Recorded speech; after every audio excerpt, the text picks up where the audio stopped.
Got a good look at Trey Phelps. He is going to stride to the plate. He is the leadoff hitter for these Georgia Bulldogs.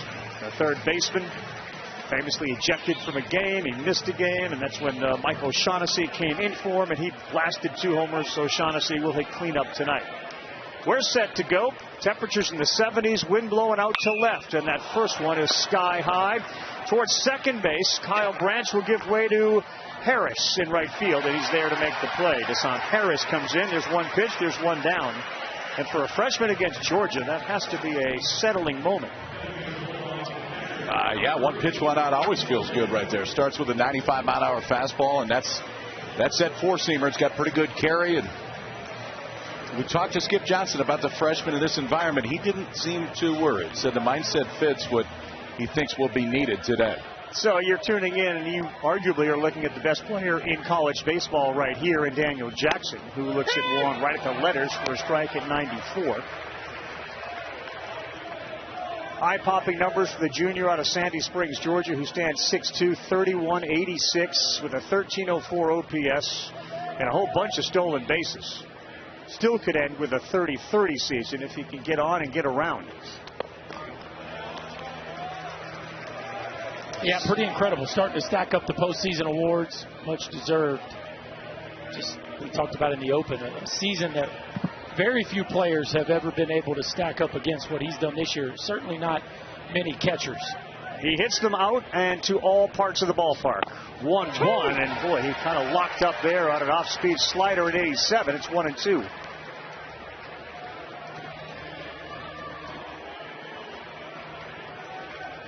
Challenge early for the hitters. You can see that shadow, so the ball will go from white to dark real quick. Will not go up there. KP, it's a pitching rotation that was in flux until really recently for Oklahoma. Yeah, Court Reger's the one that they really believed in, and he was essentially a weekend guy the entire season. And now they've got freshman here in this College World Series. Reger, the freshman, was great in his opener. 2-2, and it's fouled at the plate.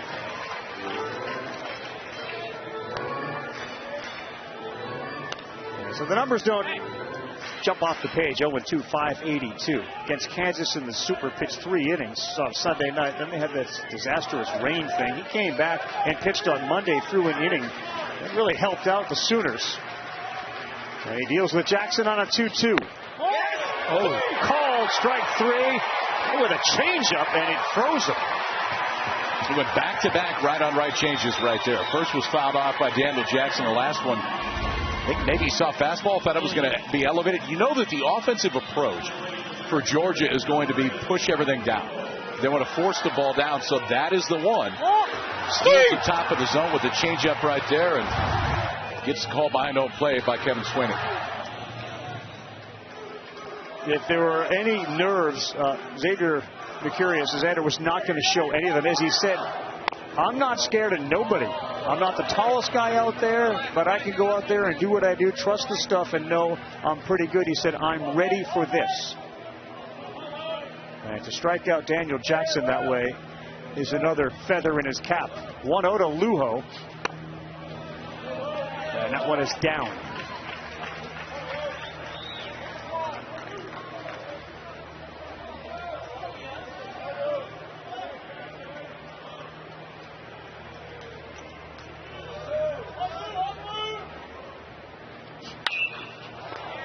On a play behind us, and the count will go 2-1. It's been impressive here early. He's obviously, the fastball has been 94 to 96, but he's changing speeds, he's changing looks, and this is what you have to do to beat this Georgia lineup. You have to be multiple.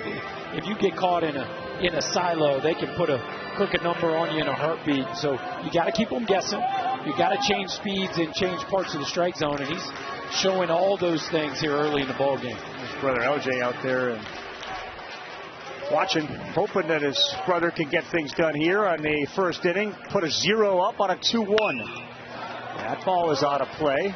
Another one where he pulls the string, but he is dotting the strike zone. This whole season, Mercurius, threw 32 changeups to right-handed hitters. The whole year, he's thrown 3 in the first inning. See that there may be a little bit different approach against this Georgia offense today. Change the game plan up.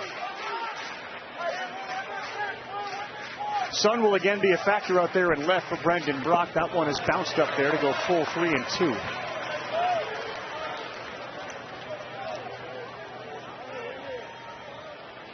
Oklahoma playing very deep in the outfield to start this ball game. Wind blowing kind of out to left field, and all their outfielders are playing what I would consider to be almost no doubles. Georgia disposed of Texas 7-1 in their first game. Texas got back today, put 14 on the board. Here we go on a 3-2 to the red-hot Ryan Lujo, and he laces one at the shortstop, and Jackson Willits is there. Heck of an inning for Xander Mercurius. He gets through Phelps, Jackson, and Lujo. And here come the Sooners when we come back. And they are hot. They have come a long way, and they've come very quickly here towards this beginning and now middle and end of the NCAA tournament. We're in the College World Series double elimination. We take a look at the Sooners batting order. It's brought to you by Capital One. Well, it's an offense that's playing as well as anybody here left at the College World Series, and they are led by their backstop, Dayton LeChance. The most homers in the sport since May 1st. He is a presence in the 3-hole, but make no mistake about it, his team's playing with a bunch of confidence top to bottom. It's interesting, KP, during our morning meeting, you look at the lineup, and Wes Johnson said we have Aoki on the mound because they have a lot of guys that hit a lot, but they have some guys that miss some things that Aoki offers. Well, what they have, this is it's like a throwback right-hander. Guys you don't see nearly as much. Caden Aoki's going to throw about 90 miles an hour. It may not be much more than that, if any, with the fastball, but it's two different breaking balls. It's a changeup. It's the ability to throw anything in any count. Key today, the ball's got to be down. He's a very different guy if the ball is up as opposed to down. He wants to use the bottom of the zone, and if he has the ability to do that and change speeds, that's when Aoki can stay out there a while. So if the numbers dictate anything, as Jason Walk steps up as the leadoff hitter. Against a curveball, he hits 167. Against a sinker, he hits 438. You'd think you'd see some curveballs. So what do you see right out of the gate?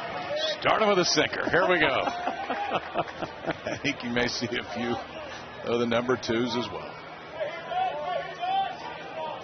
Walk 270 stepping in. It's an offense that has hit 84 homers. So there's a lot of different ways to win ball games. You got a team that's got 175 and this one with 84. That one is pulled foul. Yes, but in the postseason.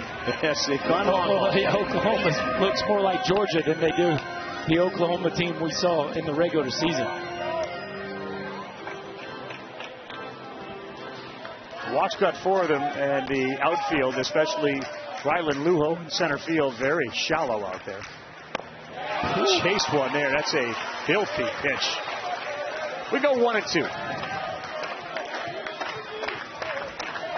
There are some of the numbers, but the last 8 games show just how close they are. I mean, one more run for Georgia. They have a bunch more homers, but it's not nearly the disparity you saw during the entire season. On a 1-2, there's the curveball, and he will not offer.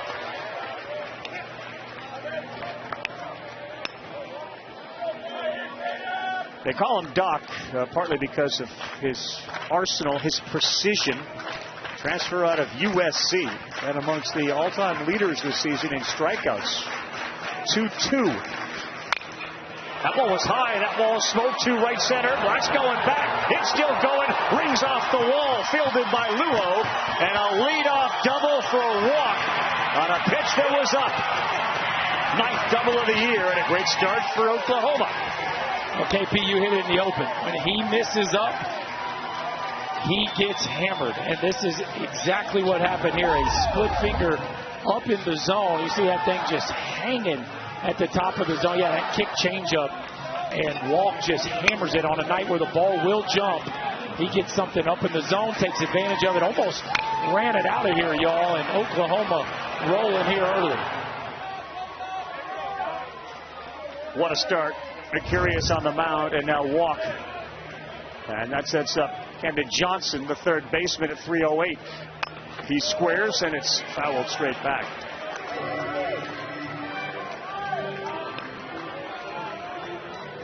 Sooners with 16, I should say, sacrifice hits.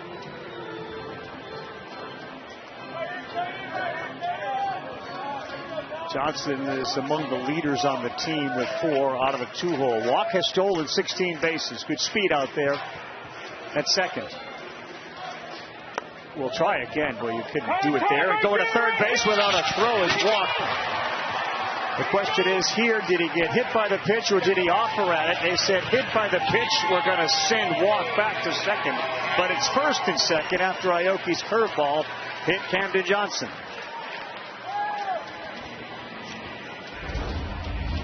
Well, he did hang in there a long time thinking about bunting this pitch. It does look like he pulls it back late, and it clips. Looks like it clips his back forearm on the way past him. He pulled that bat back very late. Well, and credit Kevin Swinney behind home plate. He pointed out to the third base umpire Rick Allen at first as did he go. Yeah. He knew that it hit him, but if he had offered at it, whether it hit him or not didn't matter. Just the opportunity they wanted. First inning, nobody out. Dayton LaChance, the catcher, homering on one leg. Last time up, and Aoki paints on the corner for a strike. He's a big kid out of Canada, 6'5", 231 pounds, 16 homers, and again the wind blowing from right to left. Big time opportunity for Oklahoma. Aoki fires and throws it into center field. Walk and Johnson both advance.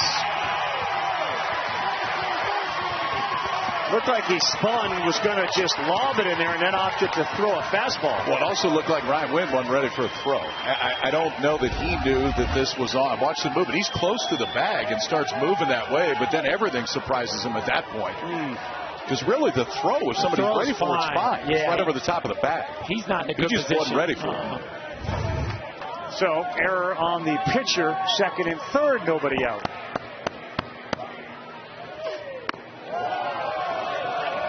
It's a tough error on Aoki. They really threw that ball right over the bag.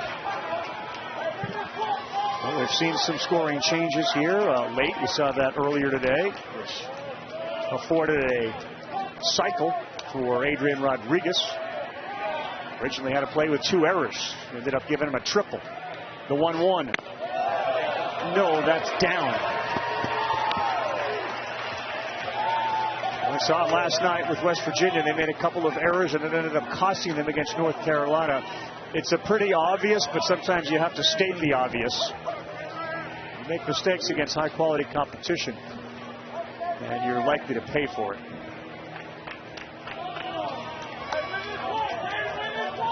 Fellas, this is a big opportunity here for Oklahoma. To keep their momentum going in the tournament and put a team that scores a lot behind.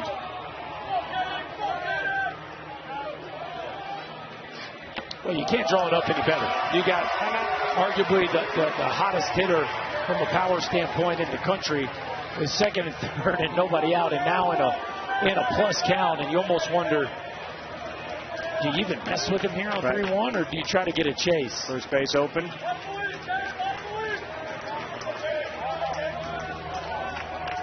Good numbers with men in scoring position. 3-1 offering. Oh boy, on the outside corner. LaChance couldn't believe it. At least the early tendencies from our home plate umpire Kevin Swinney. If you're a pitcher, the low one, at least early, you're not going to get. The ones maybe in and out, you might. The payoff pitch from Aoki. And LaChance has to go after that one, given the called strike on the previous pitch. Well, I think if you're Aoki right now, I mean, you are entirely thinking strikeout. Second, third, nobody out when he gets to a 2-strike count, which he's worked his way back into right now. You got first base open. You definitely don't want to load him up with nobody out, but it does not take spin out of the equation here just because it's 3-2. Only 43 strikeouts on the season for a power hitter. Pretty good numbers to go with the 28 walks for LaChance. Well, and he's showing you the polish of a high-end run producer. He fouled off a pitch that was previously called a strike because he knows if he takes that, it was just established as a strike. Then they go to the other side of the plate. He fights that one off as well. Just putting together a big-time AB right here. On a 13 junior college kids on the roster. 3-2 again from Aoki. Hit hard on the ground. One play is to first. One run comes in. It's 1-0 Sooners. You can't recreate history, but if there's guys on first and second and that same thing happens, it's probably a double play, and there's probably 2 outs and a guy standing on third base right now. Well, I mean, LeChance can't run right now with the Yankees, so I would say it is a double play. And there is someone standing on third base right now. And just maybe getting a little tricky early in the ball game, trying to hold Walt close to second. Cost him a run. Real good bat-to-ball skills at the plate. Jackson Willits. Breaking pitch in there for strike one.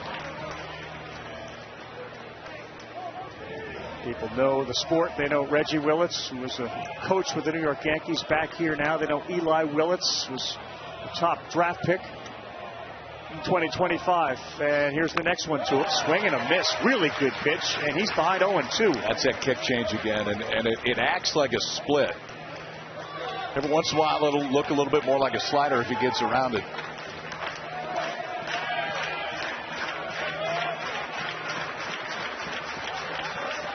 .344, runners in scoring position. Leading off second, Camden Johnson. That one is fouled on the first base side as he pulled the string on it.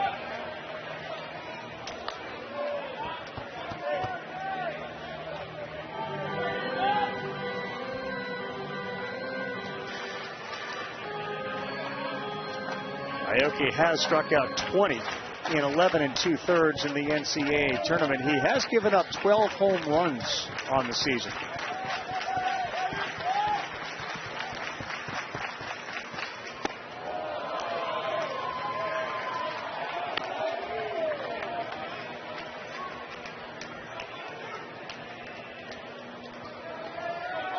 Oklahoma has struck first thanks to an error on Aoki as he threw it to second base on a pickoff attempt, and his second baseman Ryan Wynn wasn't there.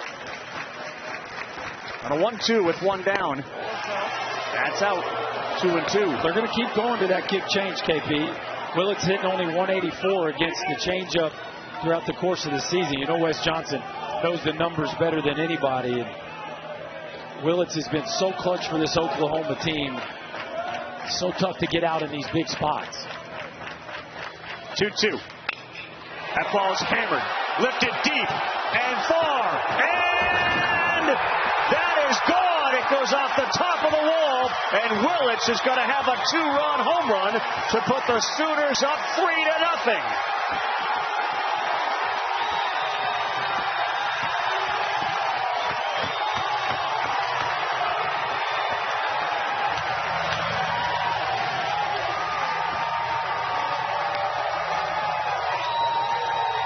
Jackson Willits, 7th of the season, continues this Boomer Sooner postseason roll.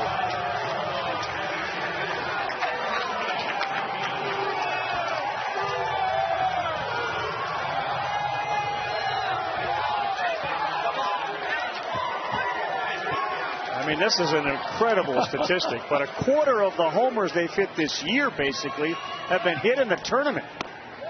Have you ever seen a number like that? 24% of the homers this year have been hit in the last 2 weeks. It's called catching a heater. And doing it at the exact right time.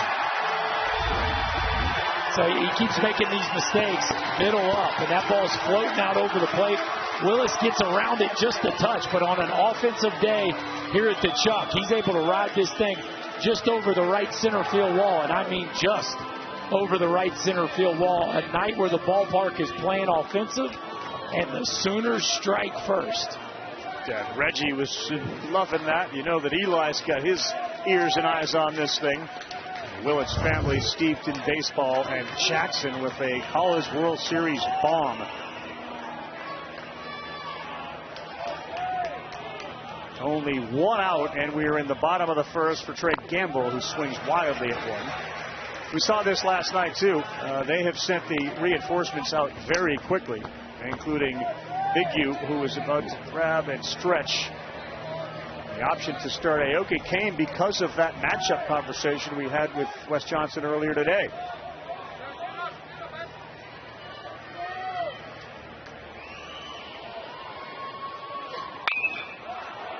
That's out of play. And you know, Berkey, you know this, just because the one side, the pitching side, has a game plan, well, the offense has a game plan too. Yeah, that's right. You see it high, you let it fly. Well, and then there's one thing with having a game plan, there's another thing, executing that game plan. And we know the execution for Aoki does not consist of up in the zone. Gamble sends another one to the seats. So you can call two-seamer all you want, but if your right-hander that's not living with plus velocity misses up and out over the plate against a team that's this hot, you might get your feelings hurt.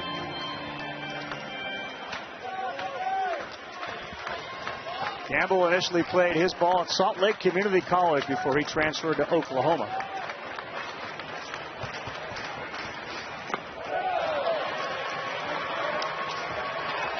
They seem to be seeing it really well right now. There was not even a hint of an offer on a pitch in the dirt.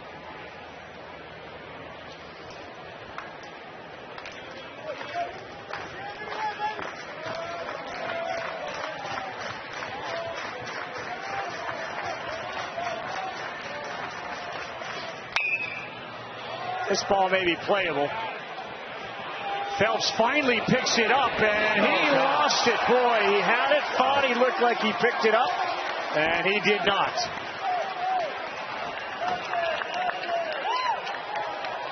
Talked about the fact that the sun could be an issue. He actually obviously is wearing his sunglasses. Yeah, he is. I thought at one point there was a reaction like, I don't, but now I do. He doesn't see it early. Branch isn't over there to help him out. Then it looked like he saw it, and he overran it, and that's just, man, it is not going the Bulldogs' way right now. No. So another chance for Gamble. And this ball is lifted to left field. Ishikawa, he's picking it up late. He's there to make the play. It's not coming easy right now for Georgia. Now, we talked about Aoki, and here's the combinations. The sinker down, that kick change that we've seen him throw a lot already. Slider and a curveball, but the key is where is it? Bottom part of the zone, he's been so much more effective this year than the top. Well, that top of the zone has already got him so far today. And a home run pitch. Yeah, there you go. Exactly what we're talking about right there, KP. Up in the zone, problems. Down in the zone, he's got a chance to stay in the ball game for a while. And both balls that have been ripped are pitches up in the zone. Next pitch will be his 30th. It will be to Brendan Brock. He did throw a high one there that was called a strike. It's a good one there. It's 0-2. For the Sooners, that's their 37th homer in their last 15 games. And that's the guy that did it, Jackson Willits. 0-2 to Brock.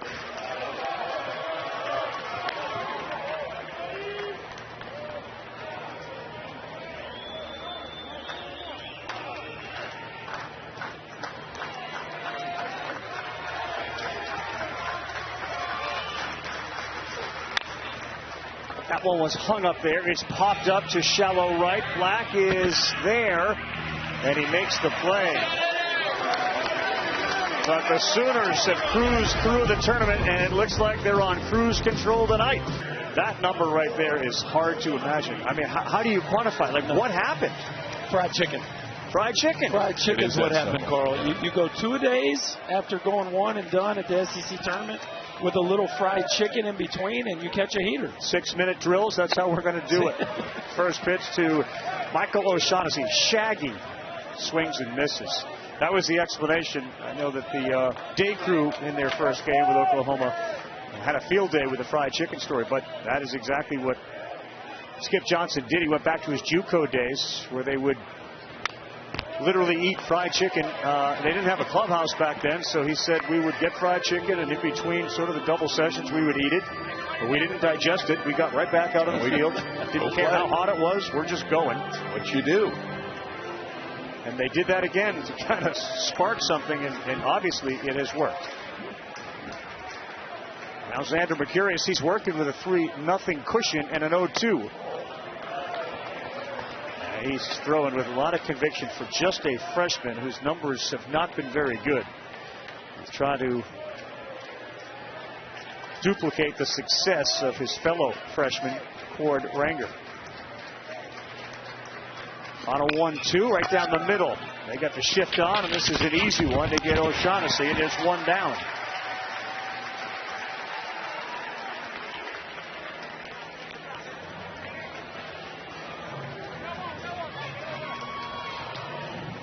And that'll bring up Kenny Ishikawa, the left fielder. Who, when we talk about numbers, he's got 27 walks and 10 strikeouts. That's another thing that never happens in this sport of baseball. Well, he's the anti-modern day player. He sure is.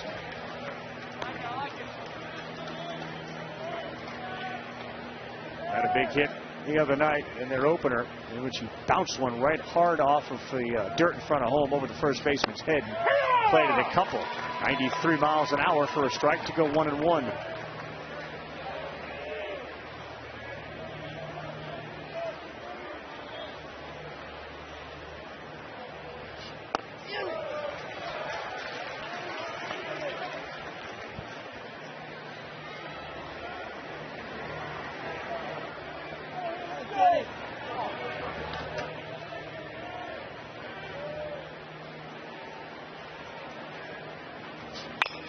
Two and one, exactly what Ishikawa does as well as anybody playing the college game right now. He just served that in a center field, and he is aboard.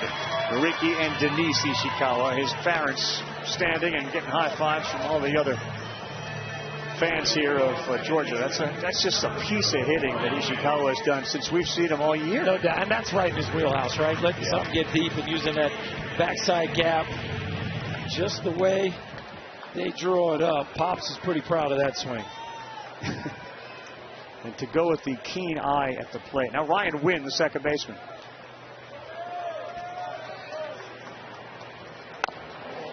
And that's outside. First base runner, first hit of the game for Georgia. It's one of those things, as two former major leaguers, Berkey, as a hitter. So if Ishikawa can do that, how come everybody can't do that?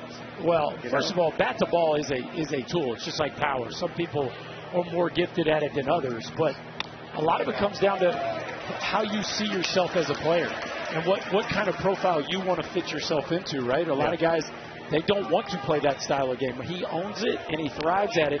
And credit Georgia for finding him at Seattle and adding him into a lineup that is built on power. And just letting him be him. We're not worried about home runs. You're going to hit a few, but you just do what you're good at. Yeah, him and Lujo are the two pieces they added this year in the portal, where they say, okay, we need more bat to ball. We can't just slug. Yes. We have to have guys throughout the course of this batting lineup that can move the baseball and can put the best pitchers in the league in play, and both those guys check. Yeah, Wynn got one to hit. He sends this one to right center. Hassan Harris calls it. He's there to make the play. It looks like that the guys are having a little hard time picking the ball up off the bat, no matter where you are in right center or left. But Wynn is retired. Pretty bright out there in the outfield right now.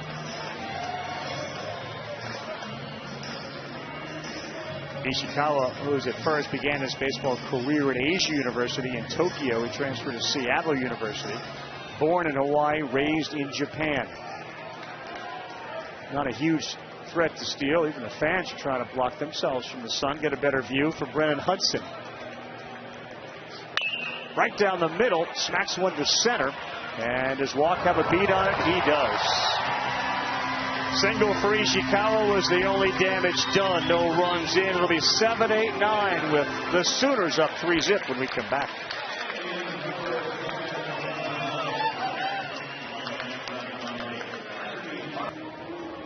And that's just since the Super. That's right. Since the Super, he's up 30 points this late in the season. Aoki starts off Hassan Harris, the right fielder, with a strike.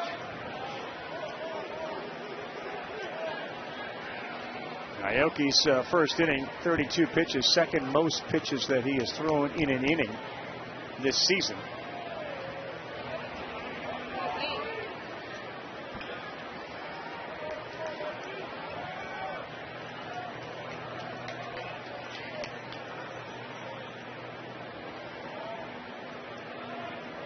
Walk led off with the double, a hit batter, a 3-run home run from Jackson Willits is how they got 3 in the first. The 0-1 to Harris. That's right at him. Oh, my gosh. Destined for center field until Aoki stuck some leather out. Did it land in his glove? Yeah, I think that it found the glove is what happened right here. Sometimes luck is on your side. Watch Aoki afterwards, how we fit. Nice stuck it out. There you go. We're ready to go. Cat-like, JP. Nobody else making that play. It's a fly out in the book right there. He capped it. F1. And here's one of the heroes for this team, Dayton Taki, who looks at one down. I've heard pitchers say that when they throw one and they realize where it's going and its location, they know this one might get mashed. Maybe he was aware that this one could come back quickly at me. We talk about the heater that this Sooner offense has been on. Nobody embodies that more than the man up to bat right here. Dayton Taki started the postseason with 3 homers and 13 ribbies. He now sits at 8-22 because of the damage that he has done this postseason, including one of the most famous home runs in Oklahoma history, the walk-off to end the regional.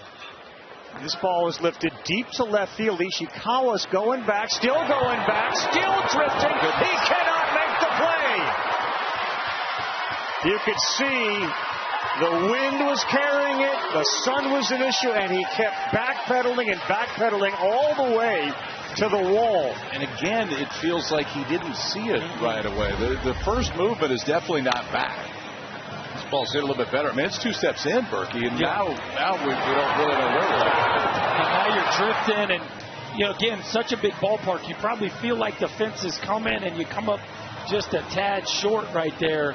Another play this Georgia defense doesn't make is that one just slides over the top of his glove, and this is a Georgia defense that has been excellent throughout the course of the year. Not tonight.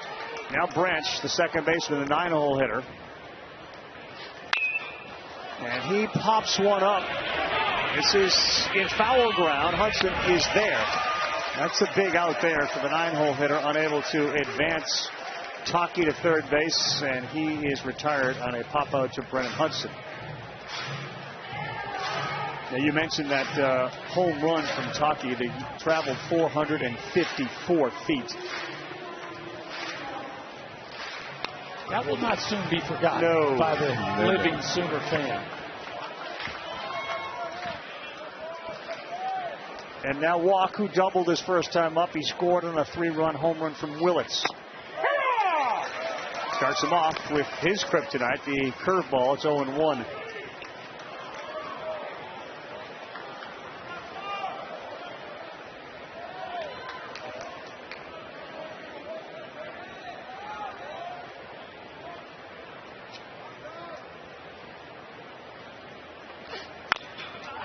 On the ground, tough play, but it is smothered by Hudson, and he makes it. They get around that play. It ended up being a double off the glove of Ishikawa. One Branch to another. Branch, Black and Phelps as we continue in Omaha at the World Series. It's pretty cool. We're in the middle of an argument right now. Willis just hit a 3-run bomb. They're all clapping, and I didn't stand up and cheer enough, evidently. So we're debating on how we're supposed to. But I can promise you, if number 9 parks it over left field, I'm standing up and doing a somersault. Sounds good. We all will. That was leading to my next question. You guys have been very unbiased, not sitting with either of the teams. We have the custom-made jerseys. How are you cheering today? Very carefully. We're just trying to cheer for everybody, honestly. We love all of the kids on both teams, and so it's hard to cheer against or for, and so we're just doing the best we can. We're actually talking whoever we think can beat Texas the easiest, that's who we're rooting for the other team to win. There you go. I was saying the other day, bless you guys for raising 4 boys. What was it like growing up with as competitive of a household? We argue, compete, and fight during Sparkle. Rock, paper, scissors is a challenge. I mean, we go play putt-putt. It's a challenge. There's always a game. The other day, even when we were waiting to say hi to Colby after the game, the boys had a water bottle, flipping it on top of the dugout at the end of the game. And there's just always something. It's always fun. State champion brother as well, Lovejoy. Before I let you go, the jerseys are awesome. Mom, how did we get these done? How did we get them done? We just ordered the jerseys online, then had a lady from our hometown make them and separate them and add all the numbers and stuff to them. So we were too cheap to buy 60 jerseys, so we bought 30 and cut them in half. I appreciate you guys so much. Enjoy the rest of the game. Yeah, appreciate the honesty, too. That's great, KB. Thank you very much. And we're cheering now. We're not doing a somersault just because it's a walk. Yeah. But Colby's on. And that is the first time it's happened. There's been a couple of others. Third time, actually, that brothers on different teams in the same World Series, but none have appeared in the same game until tonight. It was Eric and Alex Sogard in 07. Alex didn't play, and Matt and Whit Robbins back in 06. The teams did not play each other. Obviously, tonight is different. There was a putt-putt game, and Kyle claimed that he won that, but he also said that Colby showed up after 5 holes. Like, you missed your tee time. DQ'd for missing your tee time in putt-putt? Yeah, we minimum 2-stroke penalty. We've already seen that this year, but I think that was pretty straightforward. We had a pitch clock violation there. Black wasn't engaged at 8 seconds, so steps in and it's 0-1.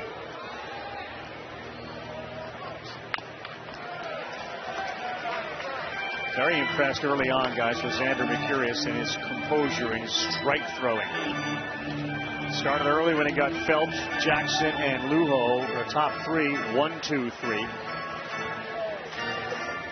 Again, just a freshman.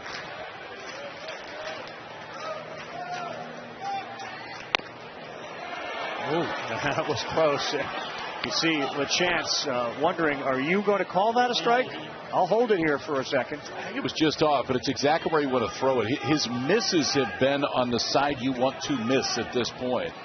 The freshman has looked really sharp the first time through the order. It's an infield that has turned 50 double plays. They won't get one here, but they got a chance for it out as Johnson is in foul territory, using that glove to shield his eyes, and he makes the play. Well, Skip Johnson wasn't worried about Xander Mercurius today, and I think early indications show he was dead on. Fastball, aggressive, in the zone, not trying to miss bats early. The changeup has been very good. God, it should win the Golden Spikes, looking on a right-on-right changeup in the first inning. He looks the part right now, guys. 4th career start in college, does not have a collegiate win, facing the most dangerous offense in the country, and he looks comfy. Here's the second time through the order for Trey Phelps. He swings, pulls it foul on the third base side. You saw a lot of Trey Phelps this year. Murky, is there anything in the swings, struggling you can see in the NCAA tournament, just a 111 average, anything you're seeing? Well, he's always got that unique start that, to be honest, I'm not crazy about, where he holds the bat right in front of his chest. And it looks like a move that you would struggle to be on time with, because you got to go so far back from there. And there's just that late snatch with his hands to get the barrel in a position to launch from. And so he has been very consistent throughout the course of the year. But for me, it would be easy to point to his timing relative to that load that could potentially have him in a place right now where he just doesn't look very comfortable swinging a bat. Very good pitch, frozen. That is as low and as forward as you will ever see a player hold their hands. Anthony Rendon used to hold it a little bit like that. He held it low back in the old days. Gary Gaetti. But look how forward it is too. That barrel is way forward. He chased. Xander Mercurius picks up another strikeout. His second.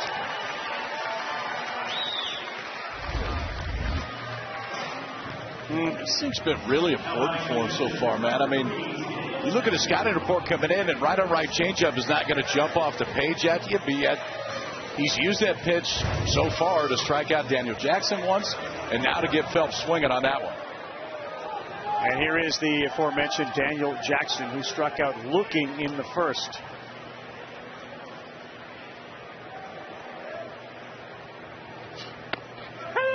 Lands one on the outside corner. It's 0-1, and he is dotting right now. And he throws 2. Yeah. He throws 2 different changeups. One is more the split, which is what that was. And then that more traditional changeup you saw in the replay is that circle change. 1 ball, 1 strike to the kid who is affectionately known as the Rhino, the Rhinoceros. He at one point tried to label a teammate Rhino, and they all looked at him and said, "Are you kidding me? There's only one Rhino on this team, and it's you." And he has worn that well. Fastball, 1 hopper. Second baseman Branch played it well. Jackson retired for the second time. And Xander Mercurius is through 3, having allowed just 1 hit and no runs. Buddy's at the Blatt. That's where we take off from. Landing and launching pad, taking us inside Charles Schwab on another delightful evening in Omaha, Nebraska, for the 2026 Men's College World Series. KP, man, you keep this a secret, huh, here in Omaha as a resident? It can be like 77 and sunny. How about this? Yeah, it's like late September for a week and a half. Camden Johnson is behind 0-1. Right away, as soon as you said it's late September, hey, late September. Our buddy Chris Berman, that was a standard operating line as soon as we hit September on NFL Primetime. Should be back in school. Your Berman impression is one of your better. It's one of the few. Here's another really good breaking pitch. Aoki settling down after that first inning. And that one you saw, fellas, the swing and a miss down in the zone. Our statistics and the research from True Media and all those that are following this stuff. First inning, upper half, 11 pitches, 9 swings. There were no swings and misses. Down, you get a bunch of them. Did he go? No swing there. And to finish that off in the lower half of the strike zone, there were 21 pitches, 8 swings, or updating it now, 25, 11, 6 swings and misses. Throw it up, you don't get anybody to miss. Now, the math is straightforward. Yes. If it's elevated, they're going to get him. If it's down, he's got a real good chance.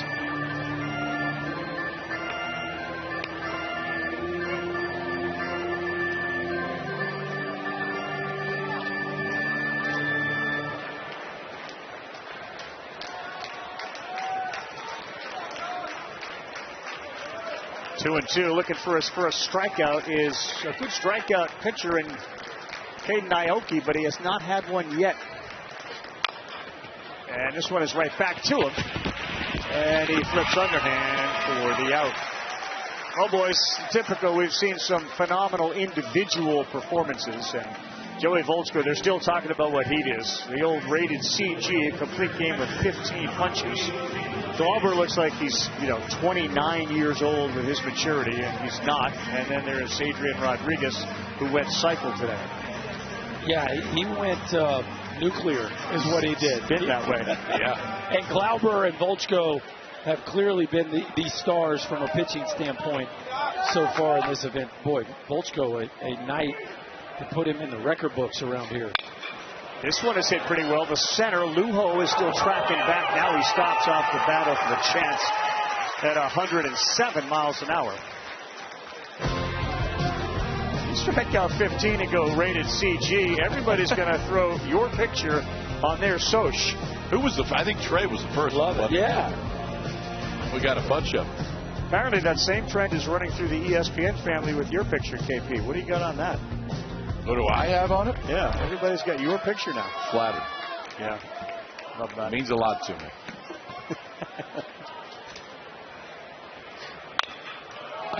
And a one-hopper. And Aoki has settled in and has the game as well. We are through 7 pitch. Here we go. Wait, my right-hander. Am Berkey. That's my right-hander right there. It's going to break. It's catching. No, it's catching. Welcome back, everyone, to Omaha, Nebraska. It is time now for our coach interview. It is presented by Orkin, KB. Standing now with me, Wes Johnson. What have you thought of Caden Aoki and how he's settled? Yeah, he's fine. I mean, the first inning tip of your hat, he left the changeup up, and, the leadoff guy hit it off the wall, and then we missed on a heater, and Willie got off a good swing. Other than that, he's kind of settled in, started being who he is. We got to get off some better swings at the plate, though. Yeah, what has been your message to the hitters? Yeah, we've been a little tardy. You know, we kind of pride ourselves on being earlier on time, and we haven't been there yet today. And, you know, I think that's it. Just slow the game down. We're going to get off some good swings. It's a long game, and we got to go find a way to get off good swings. With the way that the sun is right now, what can be the challenges defensively in playing this field? Yeah, no, I mean, you've got to pick up that ball immediately when it's off that bat. You need your teammates talking to you. If not, you're going to lose in the sun. Thank you, Wes. Thanks. Go Dogs. Carl. All right, KB, thank you very much. Back here with Berkey and Kyle Peterson. Georgia is the road team.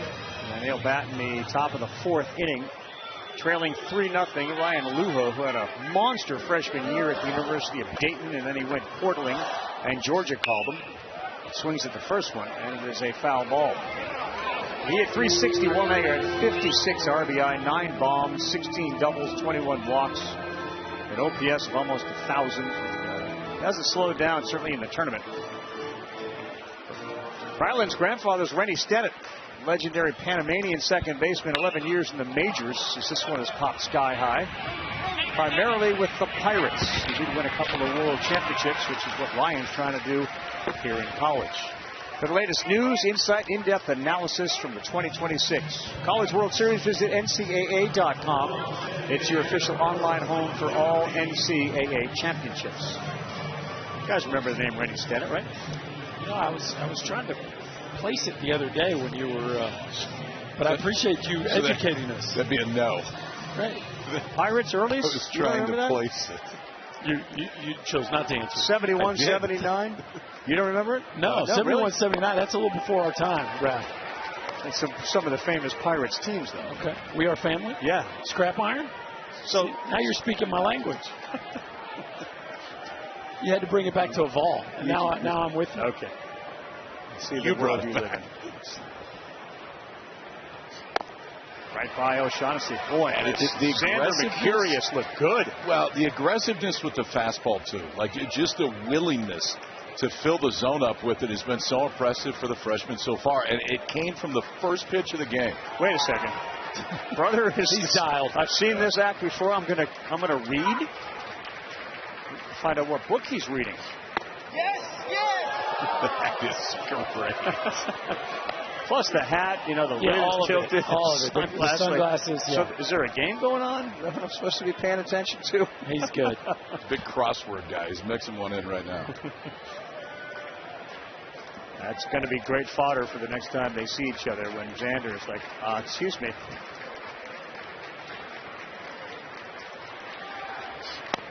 Yes, sir. Oh, boy, just off. Everybody thought it was a strike 3, including Xander. Pretty good one right there. Oof. Look at that four-seamer just staying right at the top of the zone, too. I think that one caught it. Whew. Another life for Shaggy. Mike O'Shaughnessy. And he goes fishing into the mitt of LaChance. Strikeout number 3 for Xander. Christina, we're all good. And I'm really proud of my other son who is doing his reading out there. It's been straightforward so far, man. It's grabbed that four-seamer, throw with conviction, which he's done the entire time. And good job at LaChance right there, too, because that was a foul ball. Let's just speak up. Yeah, he punched him out. We're good. Not impressed. Going back to chapter 3. Let me know when something fun happens. So good. Now Ishikawa, who has the hit, served one into left field. He swings at the first one, popped up. Is anybody going to see it? Willits is giving it chase. Still chasing it. He can't get it. And he got no help from Brendan Brock, who never saw it in left field. It is brutal out there right now. And we talk about it every year here. Your middle infielders, if they can go run down pop-ups, can be such a big factor here at the College World Series. Number one, there's tons of foul ground. And number two, you get this, Ravi, which is a lot of times the left fielder can't see some of these balls. Never so moved. Your shortstop has to be able to bail them out, and Willis comes up about a stride short there. Jason Walk was on a dead sprint from center field because he did see it. I think he was closer when the ball landed than the left fielder Brock was. Yeah. I don't think Brock ever really moved. It is key, trying to go 2-0, 29 of the last 35 titles have been won by teams that have gone 2-0. Ishikawa gets in, and this one to right field. Ishikawa leads the yard.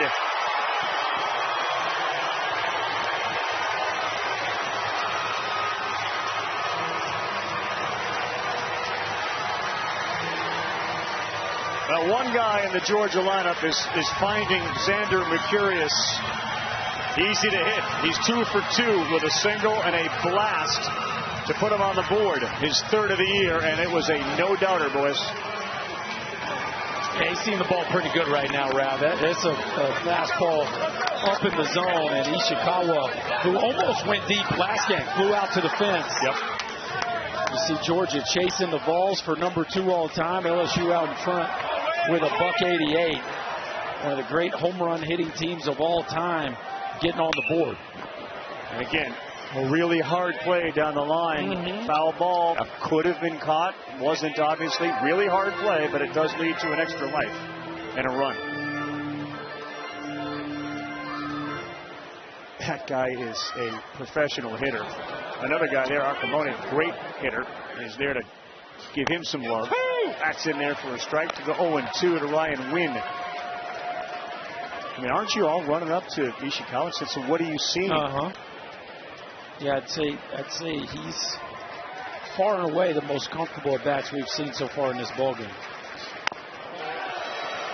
0-2, and Xander was walking off the field. That one was down and all. Yeah, that one missed. I think he may have thought he swung at it. Pretty good spot, but just missed. They'll still way ahead in the count. Ouch. That one got our home plate umpire right off the mask, and it sent Kevin Sweeney back a few steps.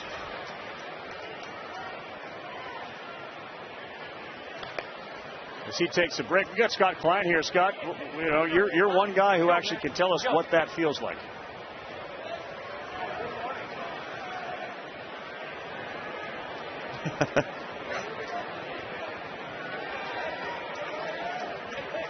Scott, you know, what does that feel like? Yeah, it feels just like getting hit in the face with a shovel. Okay, there you go.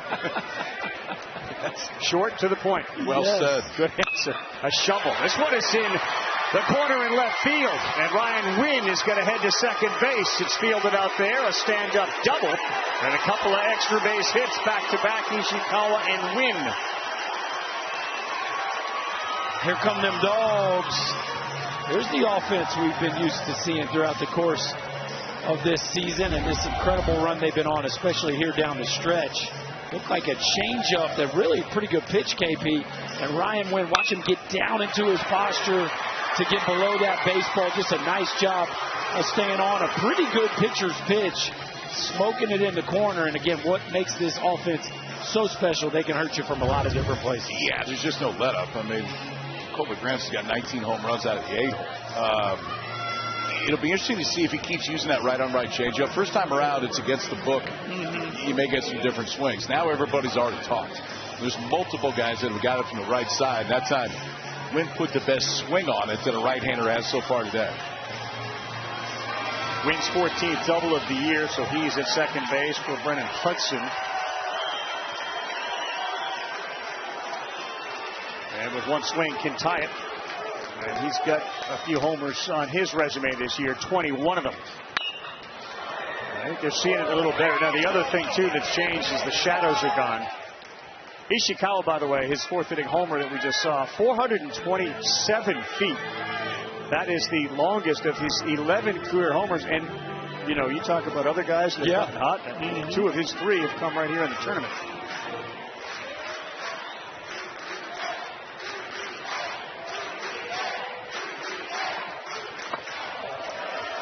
Ishikawa reminds you of those guys. Wynn was one of them. Ichiro was another that people would say if he wanted to win a home run derby, he could. Ishikawa kind of feels like he lays in the weeds, but it's in there. There's some of that to him. I mean, you can see it's a pretty complete throw to second, boys, and they got him at second. That's a pretty complete kick right there. Wynn saying maybe we should look at it, but the Sooners are all off the field.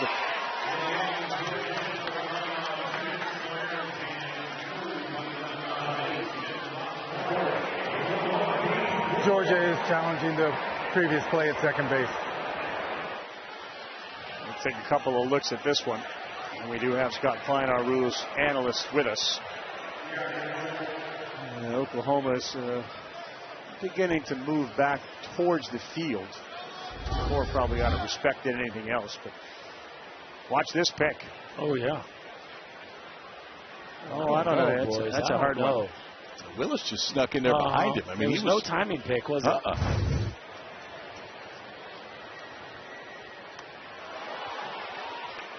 to see if Wynn got his hand in there. There's a lightning quick turn by Mercurius. Woo, that was pretty. And a strike. The Wynn is barely off the base, guys. That is hard to tell. Tagged him on the helmet, didn't he?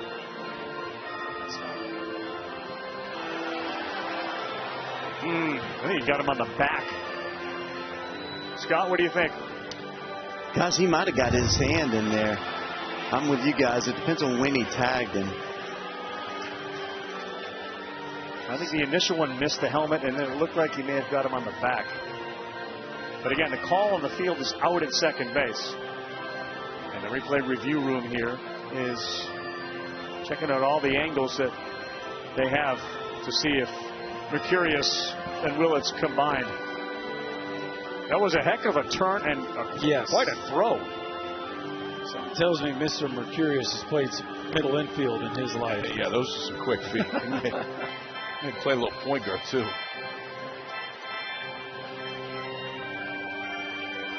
That had to come between Willits and him. There's some. And it did. Here's where it was.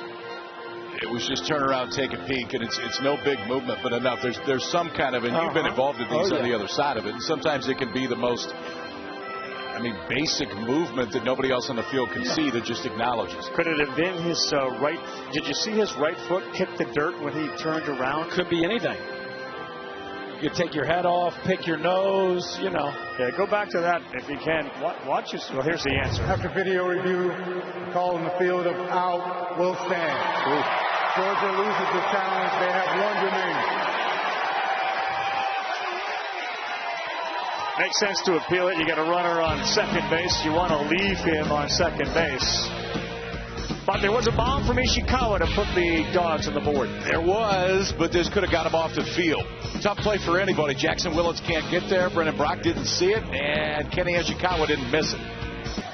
Welcome back to the Men's College World Series presented by Capital One. Joined now by Skip Johnson. What have you thought of Xander's stuff now 4 innings in? We got a little emotional right there. I don't know what it was, but he's been throwing the ball to target, which is really good. I'm just waiting for Max Paxton to come out here. We have so much stuff going on.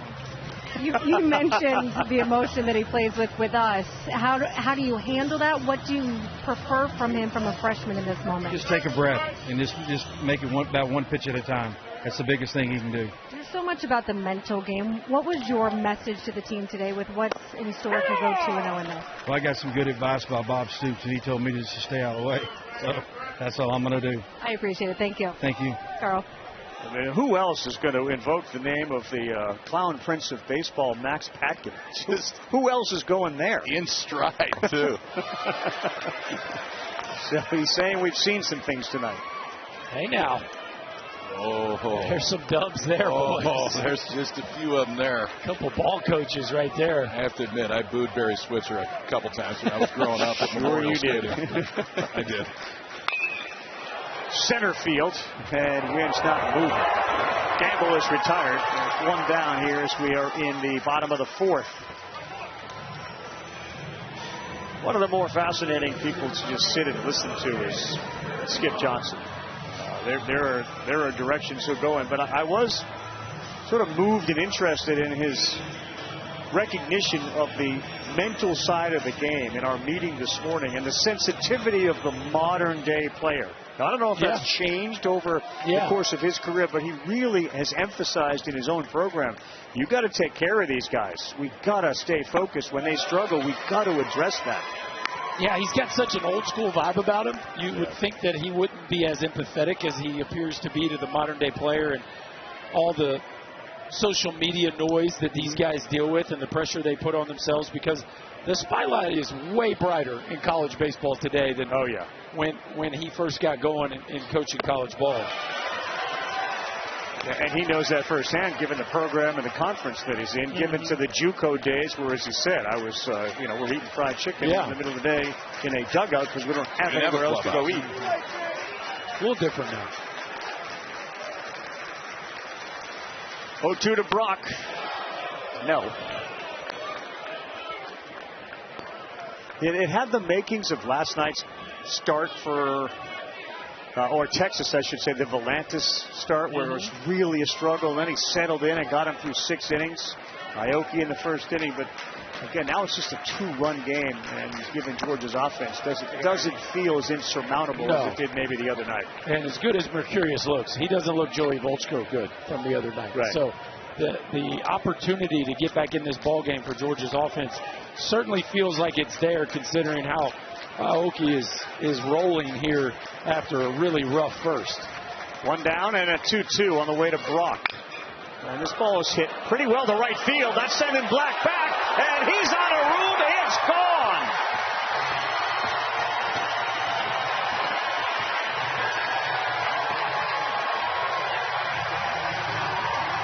Boy, who's got the 180-plus homers and who have the 80-plus homers coming in? The second of the night for Oklahoma. And it's Brendan Brock blasting his 7th to make it 4-1.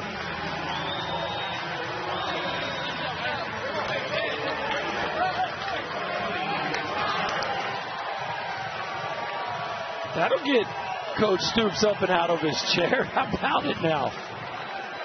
Coach Switzer not impressed. No, need some more. How about the other way? And we talked about it at the top. Aoki had allowed 12 homers this season. And 2 now to an absolutely boiling Sooner team.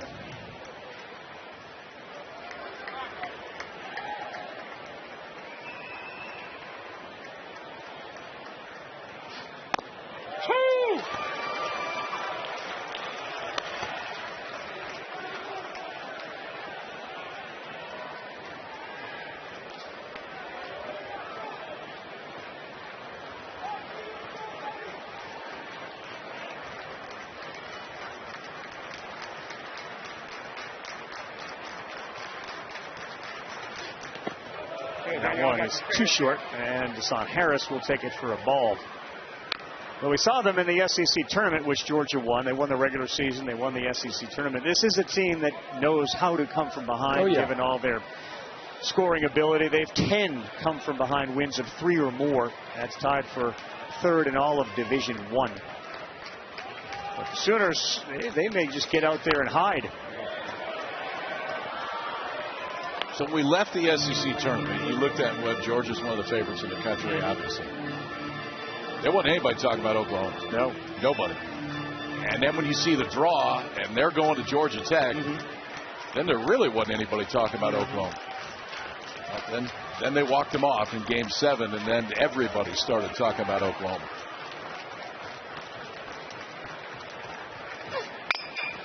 One-two, left field corner. And there to make the play is Ishikawa. There are 2 down. It's a pretty impressive swing of the bat here, boys. Brendan Brock catching a slider out over the plate and staying on it. Love how he keeps his nose down right there. Look at the direction, the energy on the follow-through. Watch the follow-through take him towards right field. Watch how he's moving his body that way. And really the wind's blowing out towards left center, guys. So I'm not saying that wind is necessarily hurting, but definitely not a helper. And the strength to ride it out of here to the right center gap, awfully impressive. Curveball to Dayton Taki, 0-1. It's not the sexiest team prospect-wise, but there are a handful of dudes in this Oklahoma team that are going to play in the big leagues. And Brendan Brock is as prospecty as any player on this team.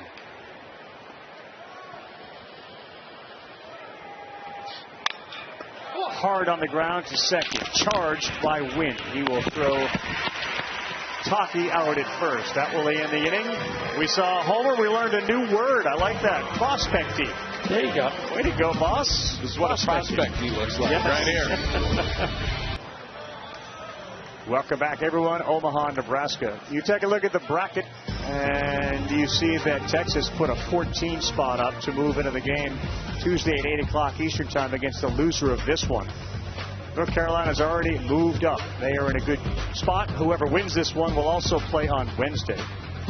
You go 2-0 and you are in the driver's seat in the College World Series. 29 of the last 35 have ended up winning the title. 2-0 teams. And the first pitch lands in there. One other note about this World Series.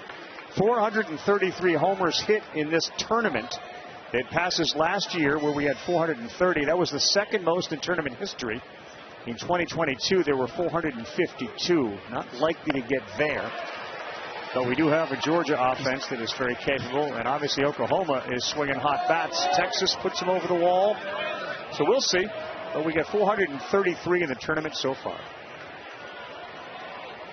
Here's a guy that contributed 21 homers this season, Brendan Hudson, behind 0-2 to Xander Mercurius. Hit this one to left center. It's got carry, it's got wind, and it's got seats. Home run, Brendan Hudson.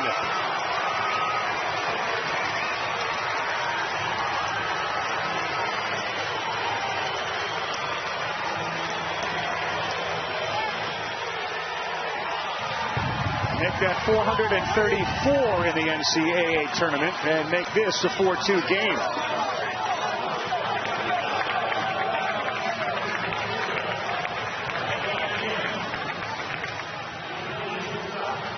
Man, that was a decent pitch. That's just a strong guy. Not too worried about being down, right? No. This is an offense that doesn't start kicking rocks often.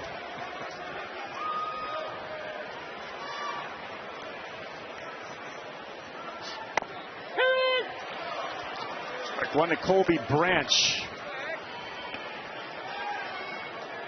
So remember, Wynn got picked off second. The last three swings have resulted in a homer, a double, and a homer. Really good changeup there to get Branch to swing and miss. And that'll get the bullpen moving around, boys. The swings are starting to look a little different.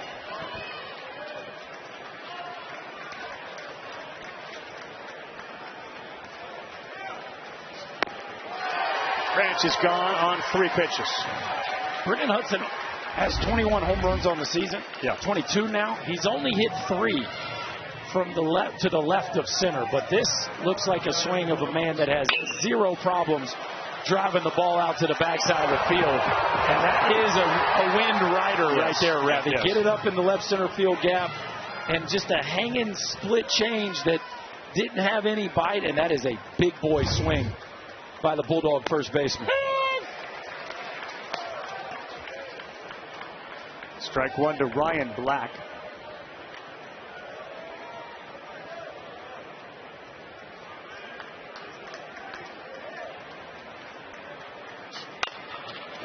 On the ground, that one bounced back fair, and an easy play over there at first base for Taki. 2 down after the homer from Hudson, and back to the top of the order. See for Georgia if they can get Trey Phelps going. Yeah, it feels like they need to. He's the one that has not been going the last couple of weeks. On the mound, how about the bounce back, too? Okay, I mean, he gave up the solo shot to start it. You talked about it. They started moving around the bullpen. He goes 96 elevated to strike out Branch, and then gets Black on a rollover ground ball right there.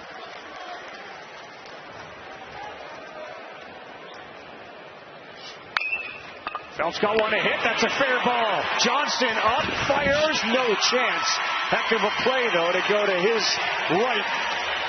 Unable to get Phelps, and maybe it's a hit like that can get him going. Yeah, and this is the emotional leader of this club. So when he's down and not producing offense, it does have a carryover effect to the rest of the club.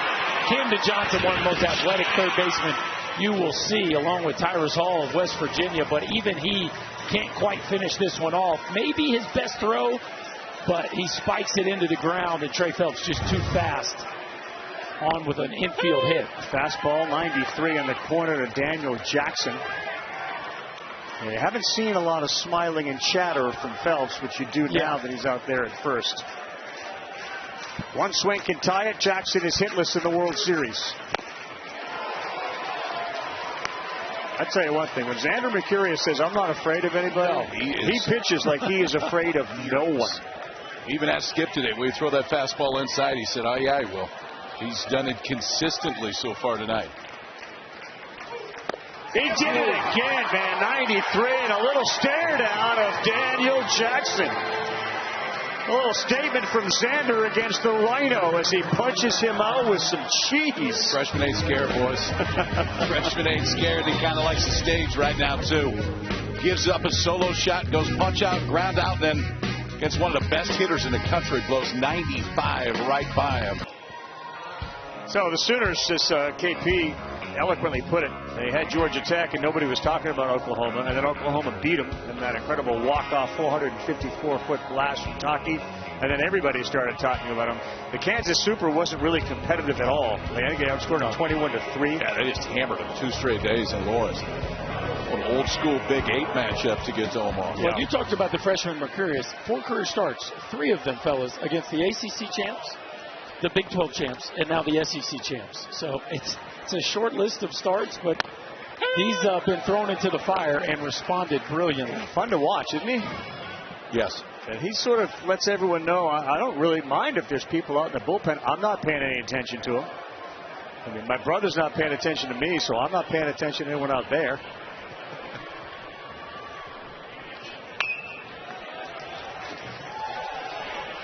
Xander's emotion carries into the dugout as soon as he sits down. He's even talking to himself. Yeah. No one's around him. He's just hyping himself up, and he walks off. He's like, that was perfect. He's pretty close to perfect. Yeah, he's okay pretty close. He knows. Bro's not sweating it. No. Finish the book. We're all done. Got to bring another one next game. Really good pitch from Aoki to start off the 5th. He gets Branch looking. Strikeout number 1 for a guy that has struck out 20 in the NCAA tournament. Backdoor 2-seamer right there, sticking on the outside part of the plate. He's hung in there, man. He is hung in there because it was wobbly in the first again. He gives up 3 since then, just a solo shot to Brock, and you know that if you keep it close, this Georgia offense got a real chance. All right, so the 3rd time through the order, and it's Jason Walk. And he goes the other way with it again. He had a double his first time up, and Walk serves one into left, and he is aboard with 1 down. Well, we talked about on the other side, Ishikawa. Yeah. Jason Walk, another player that is just fine taking oppo knocks. Very comfortable with his own game, and that is a picture-perfect swing of the bat right there.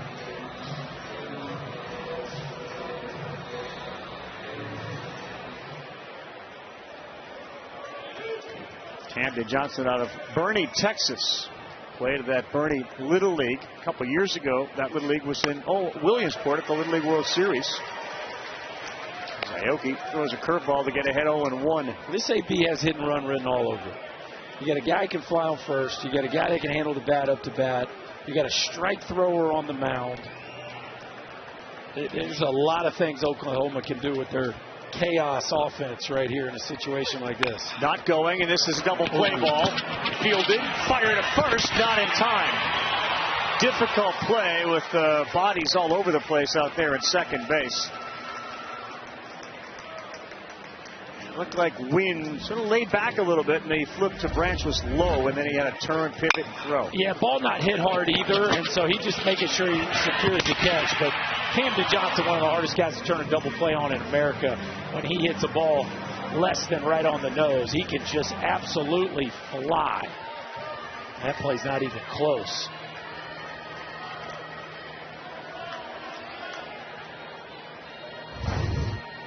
He can fly. He's got 28 steals, and right away he goes, and there's no throw. He has stolen another base, number 29 on the season in the scoring position, Camden Johnson. Put that in your pocket. DJ didn't even think about that one. First pitch breaking ball. You have no chance to throw out Johnson. Well, you knew, too. They're not just going to sit back and wait the whole night. But if they get out the DNA of this Oklahoma offense when they get on base is to make the defense uncomfortable. Fouled off of the plate from LeChance.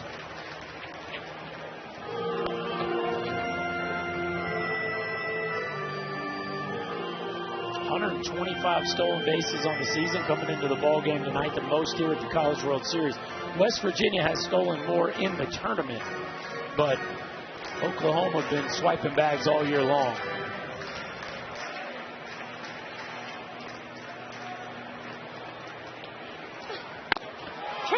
Wow, on the corner of a chance. Like, are you sure that's on the corner? He is the catcher for Oklahoma.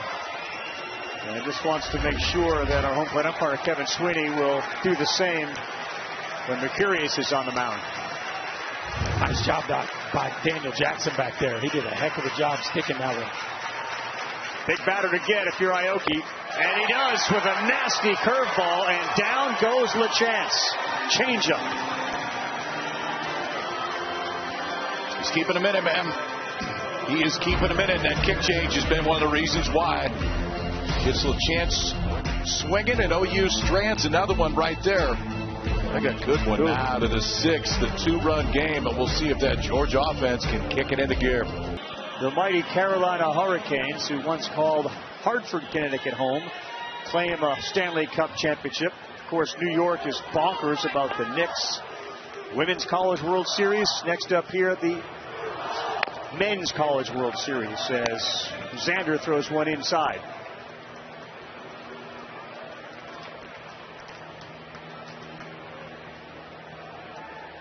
Sixth inning, Ryan Lujo, O'Shaughnessy, Ishikawa, down 4-2.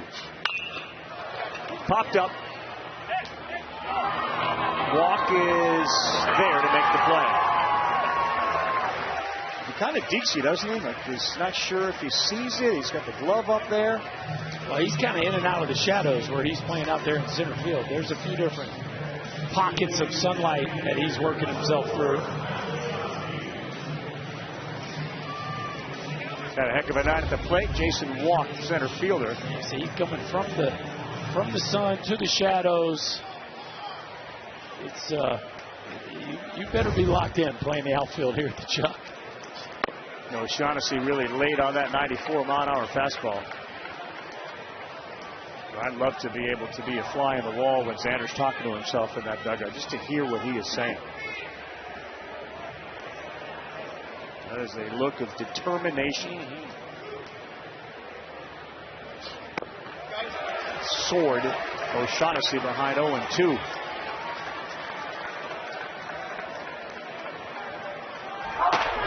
We got a chance here for one to hand the baseball to the other. Book down, glove on, ball in hand for brother LJ Mercurius. Went with a fastball, and that's spoiled. The idea that a kid that has started 4 games in his career against this offense is so comfortable to just throw that fastball, and a lot of times right down the middle. And so often in situations like this, especially with young pitchers, big stage, they're trying to miss bats right away. Yeah. You try to miss bats with 2 strikes. But they're trying to miss bats right away, and then it's 1-0, 2-1 the entire night. That has not been him at all. He hasn't feared a bat tonight. And they got him a couple times, and they may get him again, but it's everything is thrown with conviction. 3 defenders on the right side of the infield for the left-handed hitting O'Shaughnessy, and a 1-2. There it is again. Now dancing off the mound as he picks up another punch out, his 6th. This thing got some tail to it too, KP. There's not just the velocity of 95 miles an hour, but watch the arm side run here as this ball just disappears outside the barrel of O'Shaughnessy. Mercurius just throwing that baseball to the outside edge with zero fear, and the command is impressive. Guys, I don't really have the ability to run out to the bullpen to see what LJ was reading, but I did ask Skip, and he said, I don't know. If that's a thing for him, I don't know. He said, do you know a book? I said, I don't. This is why I'm asking you. And he goes, I hope it's the Bible. One thing we notice about the skippers out here is that by the time they get here, they kind of let their team be. Ishikawa beats one into the ground. He's behind 0-2. Skip Johnson said, Bob Stoops said, just get out of their way. Yeah, get out of their way. And he's clearly following that to a T. Oh, he's reading a book in the bullpen? Okay, cool. Good by me, as long as he comes in and throws strikes. They're reading their phones up there. Ishikawa, a single and a homer behind 0-2. Was that Xander who yes. said yes? He's done it a few times. His catcher cost him one right there. That one right off the edge. I don't know if it goes his way, but Sweeney not going to call it when it ends up on the ground. Let me ask you this. Do you remember a big miss tonight with the fastball? No. I mean, the misses are minute and intentional when he does. Will he go back to that fastball? No, doesn't, and that's down. He almost got. Look at there's a good thing going on there between Ishikawa and Mercurius. You know how many muscles I'd pull if I just tried to do what Ishikawa did right there on the take? He just did the splits on a take. And he sort of nodded like, yeah, that was nasty, but I didn't go.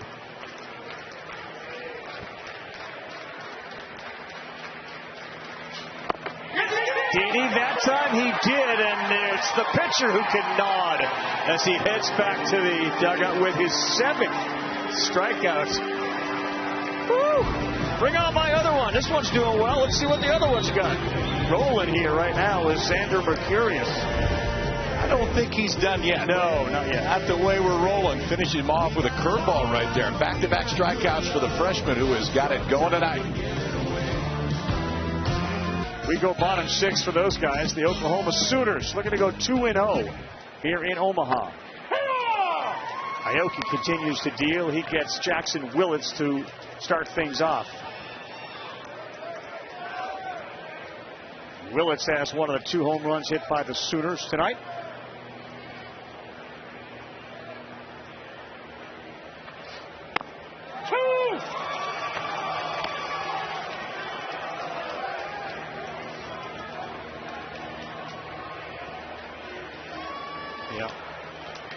Confirmation from one of our cameramen who acts as a reporter as well, asking Mercurius' mom if she knew what book LJ was reading. And similar to Skip Johnson, she said, I have no idea.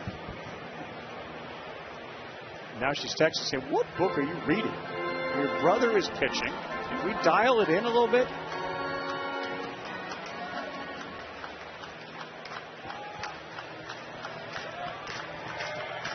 One-two to Willits, who grew up in a baseball family, batting cages and all, and he lines one into left field, and all that hard work pays off with his 2nd hit of the night.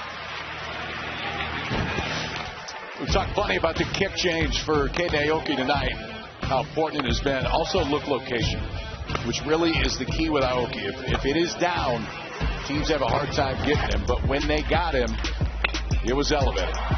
Out over the plate, driven to right center field, then a breaking ball. It's elevated. A really good piece by Brock to drive it out. 2 home runs. The difference in this game for Oklahoma, both on elevated pitches.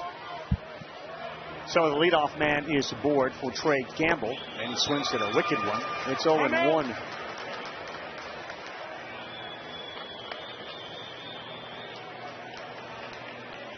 You always like to see the 0 next to the 2 Bs. He hasn't walked anybody, but got touched with that leadoff double. The hit batter threw one away. There was the error, and then the home run.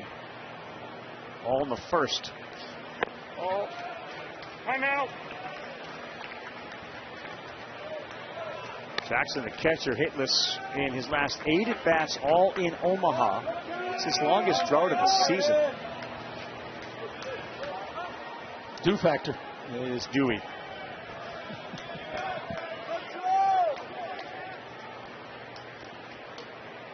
Aoki wants to get one on the ground. Turn 2.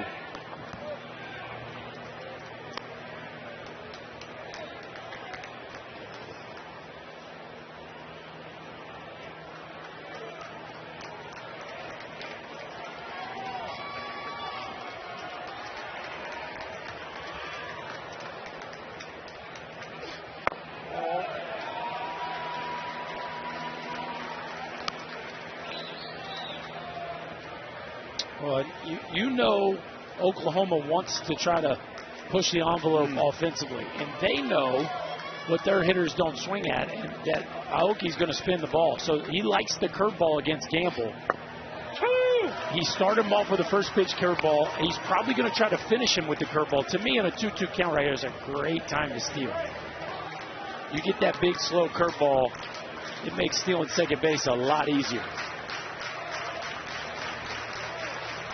2-2, 6 of 8 on the season. Willits, not a big lead. Here it comes. He stays put. Swing and a miss. Strike 3 against Gamble. Now, boys, Florida State in the house because Kevin Cash and his Rays getting set to take on the Dodgers. That follows us tonight. Stay tuned for the MLB action. That's tonight, 10 Eastern time on ESPN. You can stream it on the ESPN app. Luke Shambi and David Ross will have the call for you. Nick Martinez, Eric Lauer on the mound. Mookie Betts starting to warm up for the Dodgers. That game will follow us. With one out, here is the other home run hitter, Brendan Brock. It's really an interesting thing, Kate, because you know Wes knows. He knows what your hitters struggle with, right? So if you're a base-stealing team and you get those leverage counts, you can use that against them from a standpoint of trying to take bases, right? Yeah, when he gets 2 strikes. 2 strikes on the guys that don't handle the curveball, you know there's a pretty good chance they're going to see one. Or the split, or, you know, whatever that weapon is that you're pretty sure Wes is going to try to exploit. And just a little surprised they didn't pull the trigger right there, but Aoki just continues to hang in there, fellas. Incredible to watch him manipulate the ball. Just a true throwback guy.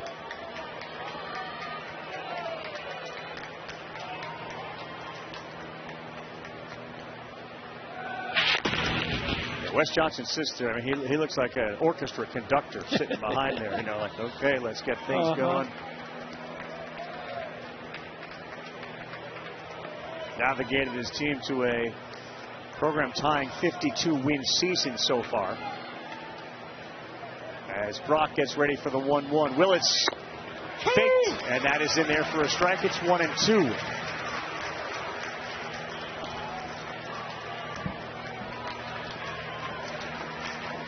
Some were curious, stretching, anticipating very much to go out there for the 7th inning. Next one to Brock. He chases, and Aoki calmly picks up another strikeout. That's his 4th, and all have come in the last couple of innings. It seems like the vast majority have come on that pitch, too.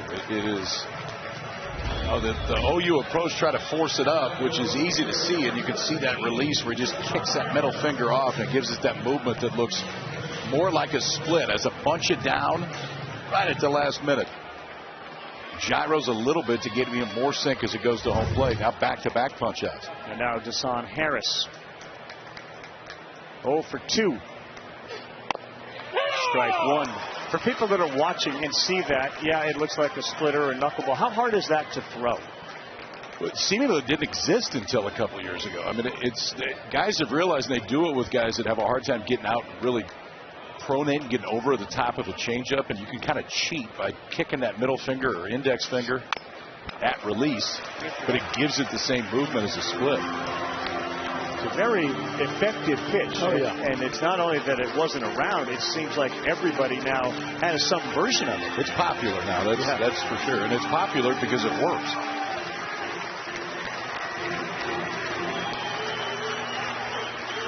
Dogs fans, they want to get back up, and they want it only to be 4-2. The next one to Harris. On the ground, right at the first baseman. Hudson is there to smother. Couple of strikeouts. They work around a single. Okay, boys, we're going to the 7th, and it is Xander Mercurius heading back out there to take the ball and get on the bump.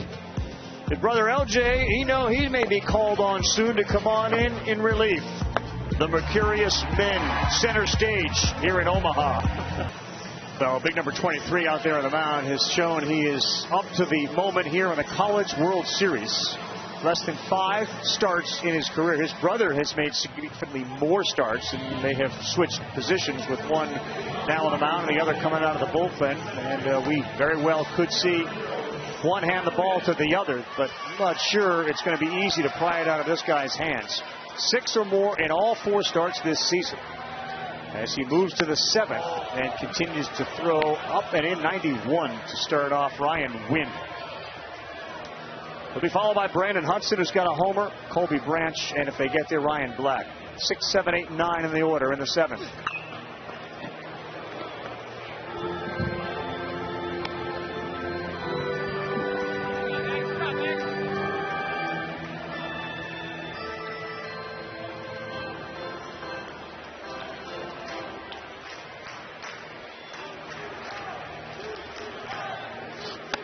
That's high, 2-1.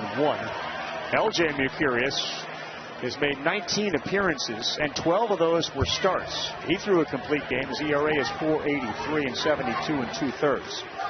So he is still warming.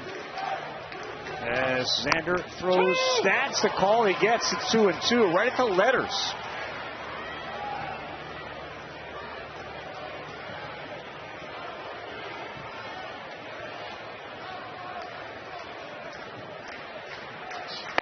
Right by him. Boy, down a perfect location as he works up and down and picks up strikeout number 8. Well, he found a little bit more velo, too, because the earlier fastballs in the count were 91, 92. Then when he needed it, reaches back, goes 94, bottom part of that zone. That's a fastball that just stays right there and has plenty of carry. That high carry fastball at the bottom part of the zone still works. You just can't miss in the middle. The longest of his career has been the best of his career, and a get-ahead strike. The 8 strikeouts tie a season high that he managed against Georgia Tech. He has struck out 4 of the last 5. Somebody is warm right now. Outside of Hudson.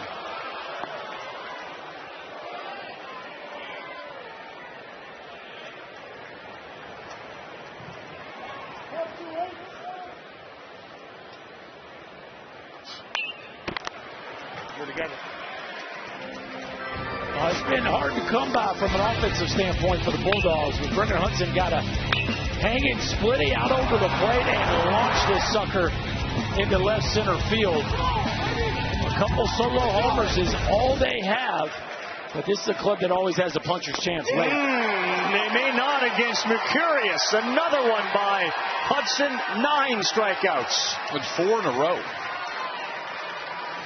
Just when he thought at the beginning of this inning that stuff may be ticking down a little bit, he saw his brother and said, not so fast.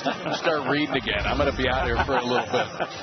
95 elevated this time to get Hudson, who took him deep last time. Punched out the last 2 in the 6th. Now the first 2 in the 7th. Awfully impressive. Colby Branch has already struck out. That's ball 1. So again, you just kind of look back on the decision that Johnson made. His mom and dad have loved every second of this. You're curious, when he found out he was going to go, he said, look, they got a lot of big guys on there, big dogs, and something I've never faced before.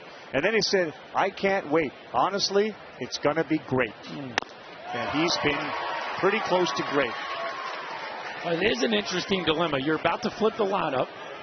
You're at a part now where you're getting as far as he's pitched in a game, or from an inning standpoint, the farthest he has, longest all season long. And LJ in the bullpen has been their best guy in the postseason. Yep. So it is an interesting dilemma. Now, something tells me Skip's not going to overthink it until this kid has a hiccup, but it is tough to not give the ball to LJ right now, as good as he's been in the postseason.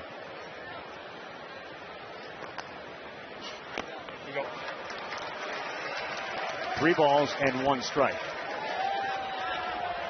He charted the Saturday game in which Court Rager was so incredible, and he was really impressed with Rager, another freshman, and how he was composed on the mound as he was watching him while charting. 3-1, not afraid, 3-2. And it's been heaters, boys. I mean, fastball after fastball. You're going to see another one right here. And usually what he's done here lately, 93, this could be the 95. Yeah, it was 94, but it was down. That's a walk, and it brings the tying run to the plate in the 9-hole hitter, Ryan Black.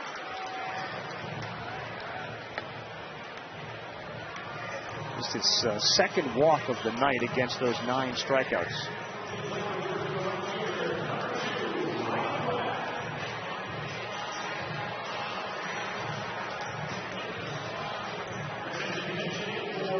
Looks like they're going to pinch hit for Ryan Black. Oriach. Big Jordy Oriach gets a chance to come in here and impact the game. And this is love this call. This is the embarrassment of riches that Wes Johnson has at his disposal. You got a guy like Oriach coming on who can tie this ball game up. A big physical hitter that has a chance to make this a brand new ball game if Mercurius makes a mistake. A 300 hitter with 7 home runs. At the knees of Oriach. That's one, says Mom.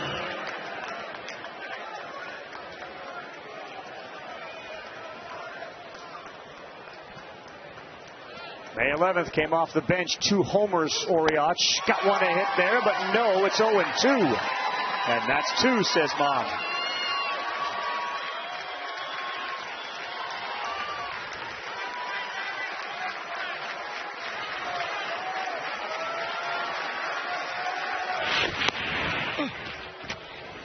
So often swing pass just tells you enough.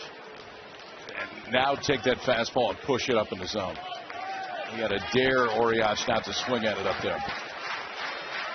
9 strikeouts. One more here will be 10. He got jammed. Boy, good location again. There was no way for the big fella to get those arms extended.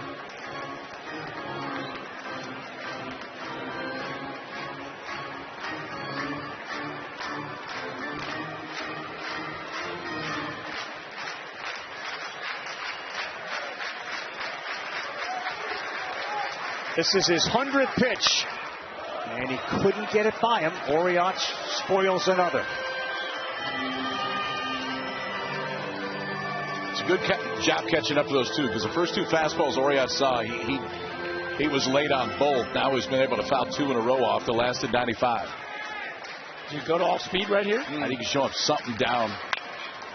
Away and another foul ball. It's a steady diet of fastballs. Something off the plate and off speed. No intent to throw a strike 0-2, but something just to slow him down a little bit.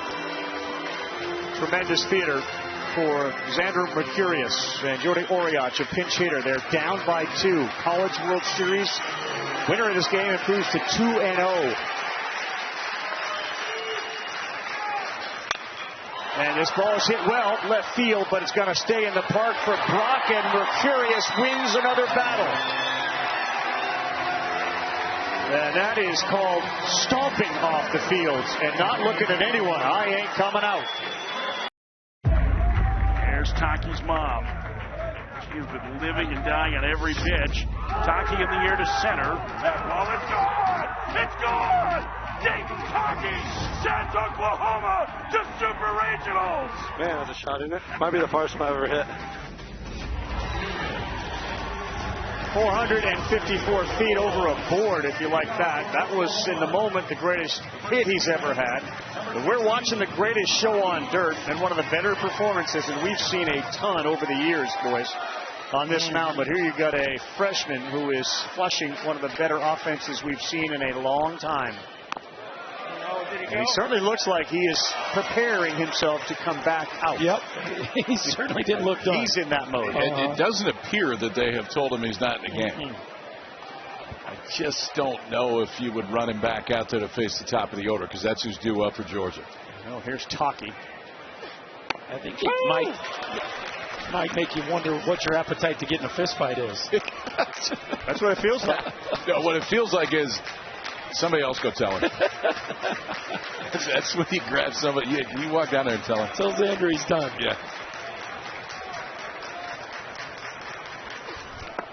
Boy, he fooled him badly. That's a strikeout at Taki. No one has told him that he's done. He's done the same routine that he has done every other inning. He comes and takes a couple deep breaths. He puts the heat wrap on his shoulder. One of the staff just came over, said, "How we're doing?" Oh, Skip just gave him the thumbs up. Skip's going to come down here and have a conversation. Okay.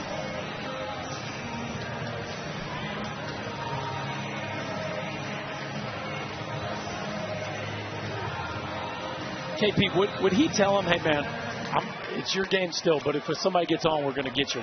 Would he tell him that, or does that put too much pressure on him at this point? I don't think he would say it in that spot. I think he's just checking to make sure there's some in the tank. And I can tell you this: if they cut half his arm off, he'd still tell him he's ready to go. Yeah. There's no way he's saying, "Take me out of the game." Well, you love the competitiveness, don't you? I mean, you love the fight. Mm-hmm. Well, and there becomes the balance between coach and player. Is yes, that's what you want. You want the guy that looks you in the eye and says, "You're not taking me out of this game."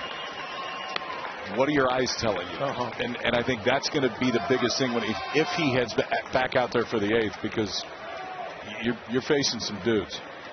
Is the 1-run game versus 2-run game versus 3-run change you're thinking? I think it does a little bit, but you are facing a team that as soon as somebody gets on, everybody in the lineup can tie it up, right? And DJ is up second.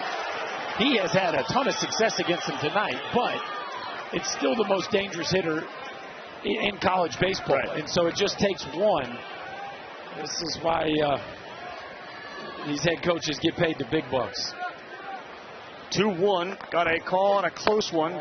That's a little high, 3-1, and Aoki may be tiring a little bit as he's starting to get close to 100 pitches. The other thing that could change the equation, Oklahoma scores a couple more runs. Top of the order is due up after Kyle Branch. There's one out. That ball is tagged. Whew. Okay. 3-2.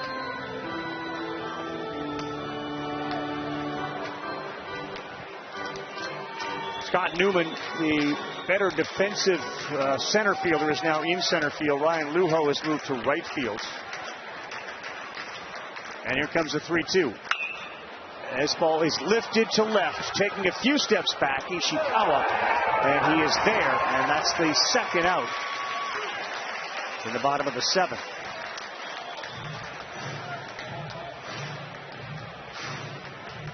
And now for the 4th time, Aoki is going to face Jason Walk, who has got him twice, double and a single.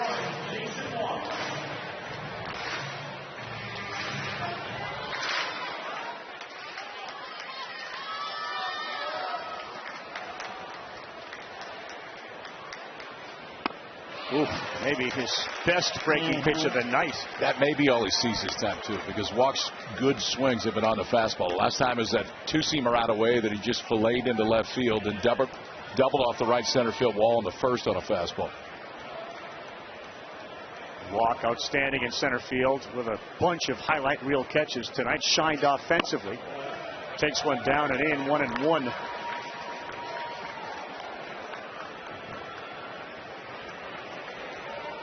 Mark Armento, our researcher, brings up a good point, because you got to go back to that first inning and how that error looms large in this game. When Aoki went for a pick and Ryan Wynn apparently wasn't ready for it. He missed down there, 2-1. Nope. Thought bubble not coming out.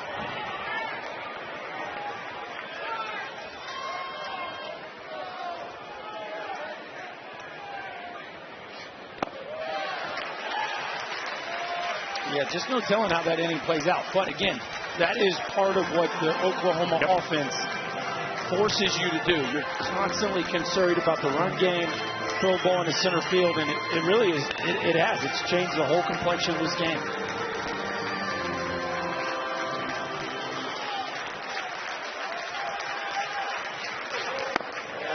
Ooh.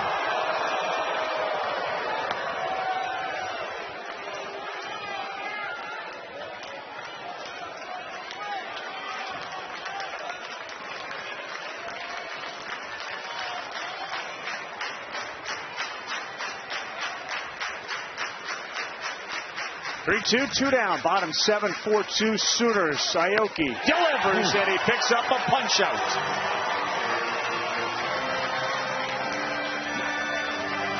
Well, it gets no better than this. Xander Mercurius going back to the mound against the best offense in college baseball. All right, Kyle Peterson, we look at tonight's Capital One rewarding performance. It is that guy right there. He's gotten better as the season goes on, but what he hasn't done is started a whole lot. Just the 4th career start for the freshman, Xander Mercurius, and we saw right away that he wasn't scared of the moment. Has gone after the most powerful offense in college baseball tonight, and now walks out there in the 8th inning with a 2-run lead. 102 strikeouts from Mercurius tonight. 9 strikeouts and 102 pitches. Phelps got jammed on one. Johnson is up, throws a seed over to first. That'd be a really, really good night. That would be a record. I mean, that would be spectacular. This is more pitches than he's thrown all year, though. Here are some really great notes that both Jeremy Mills and Lee Singer, our researchers, have provided. The last College World Series game where both starting pitchers threw 7 innings or more was Game 13 in 2023 with a couple of guys you may have heard of, Brett Lauder and Paul Skeens. Remember that one. That's what these two guys are doing. Here's Jackson down by 2. Challenged him, and this ball is launched to left field. And it is way out of here. Woo.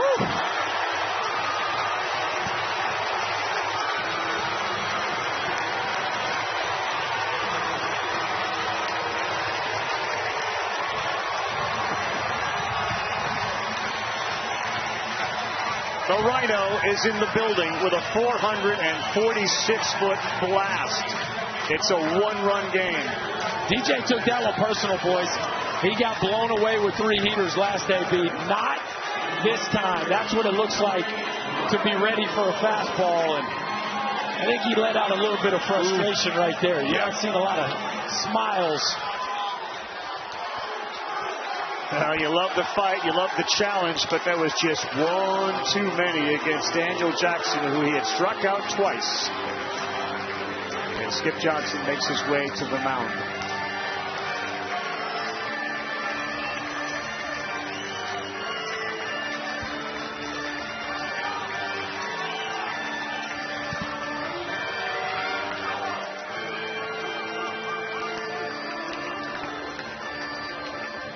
Xander will not be handing the ball to his brother. But he's going to get a hell of an ovation when he comes off this field for what he just did. 3 solo homers were it.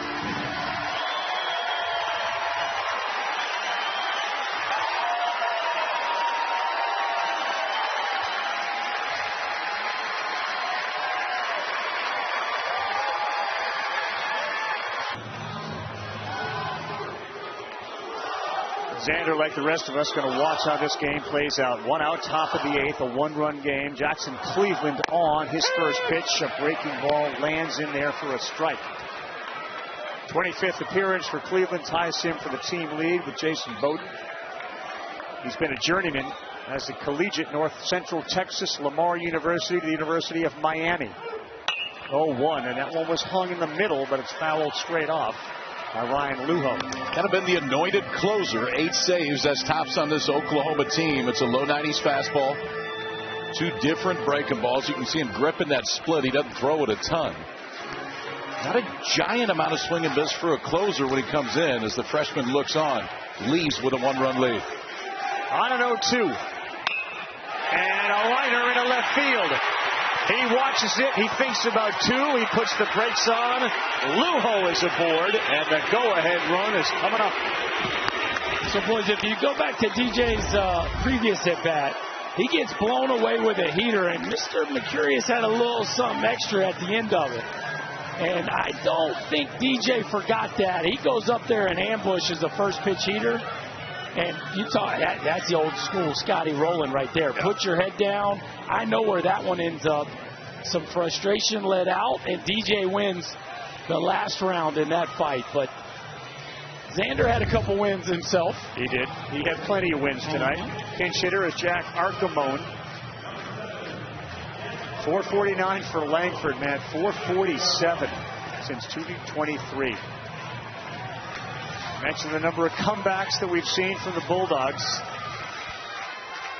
And Arcamone, who's got 4 homers, hits .321, steps in.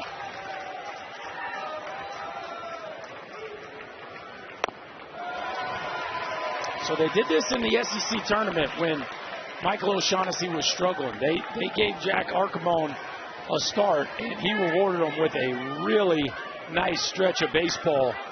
So even though he hasn't played a ton this year, he has been up in big moments. Good take for the kid from Trumbull, Connecticut, a Northeast player down in the Southeastern Conference. Arcamone bats with Lujo on first.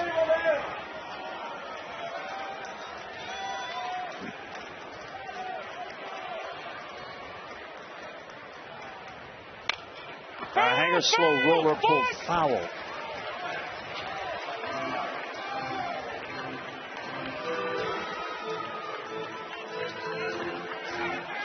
Not too often in the 8th inning of a College World Series 1-0 game do you see a skipper pinch hit for his cleanup hitter. But Wes Johnson is just not scared. Pinch hit a left-hander for a left-hander. It wasn't like they were playing matchup here. There you have it. Little gut feel here for that guy.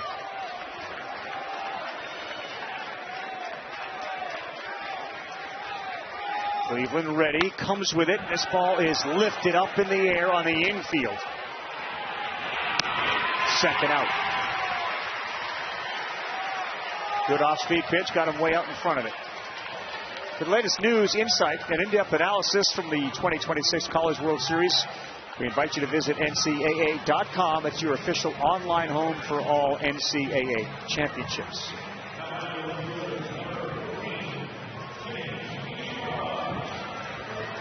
Now Ishikawa.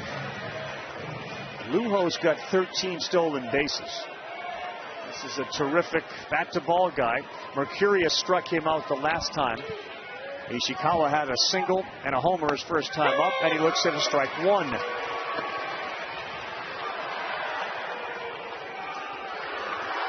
It's back-to-back splits right there from Jackson Cleveland. You could see Arkema when he came back in the dugout said, I don't know what pitch that was. Perfect location, 0-2.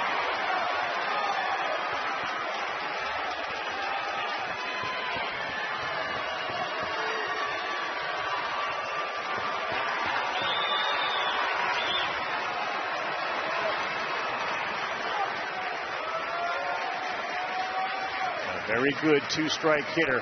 Ishikawa, same as that last plate appearance where he checked the first one. He couldn't check the second. Well, your legs are your brakes when you're trying to put the brakes on a check swing. And Ishikawa gets in his legs so much, he ends up in the splits. Look at, you got to use your legs to try to hold that back.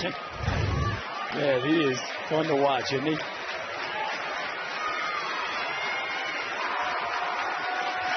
Cleveland trying to get out of here. Down.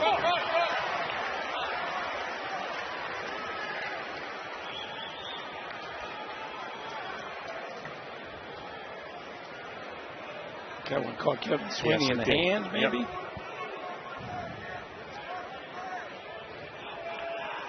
So he took a walk to kind of give himself a little break. I think I may have caught him on the left hand. He's flexing it.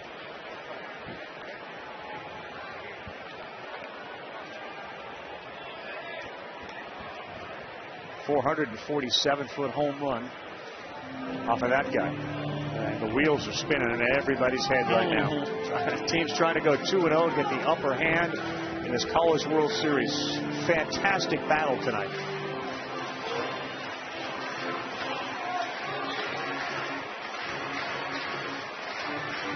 In one of the best offenses in college baseball from Jump Street all season long. And Ishikawa's been one of the better hitters on this team.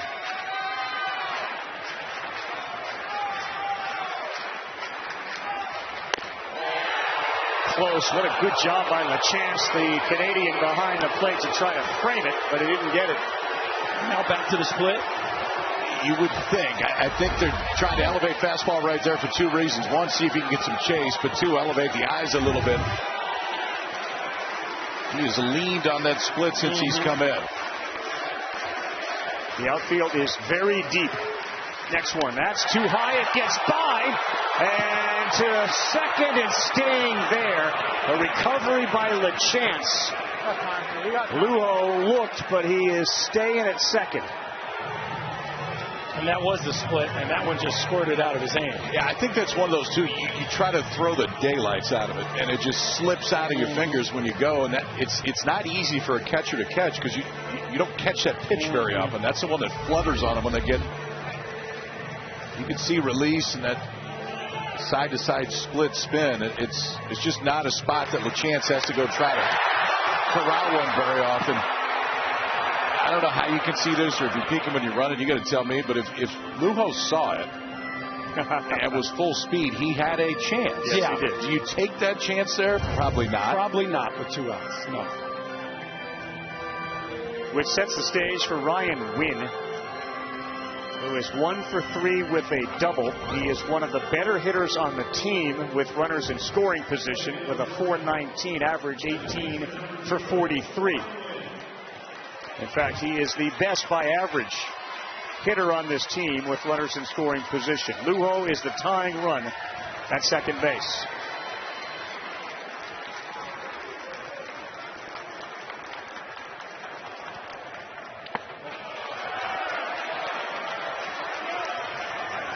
One that sailed to the backstop, one that comes up well short. The conviction you saw from Xander Mercurius, you don't necessarily feel it right now from Jackson Cleveland on the mound. Well, it's such a different look. You went from power stuff to a guy that's really just trying to kind of trick you with his splitter.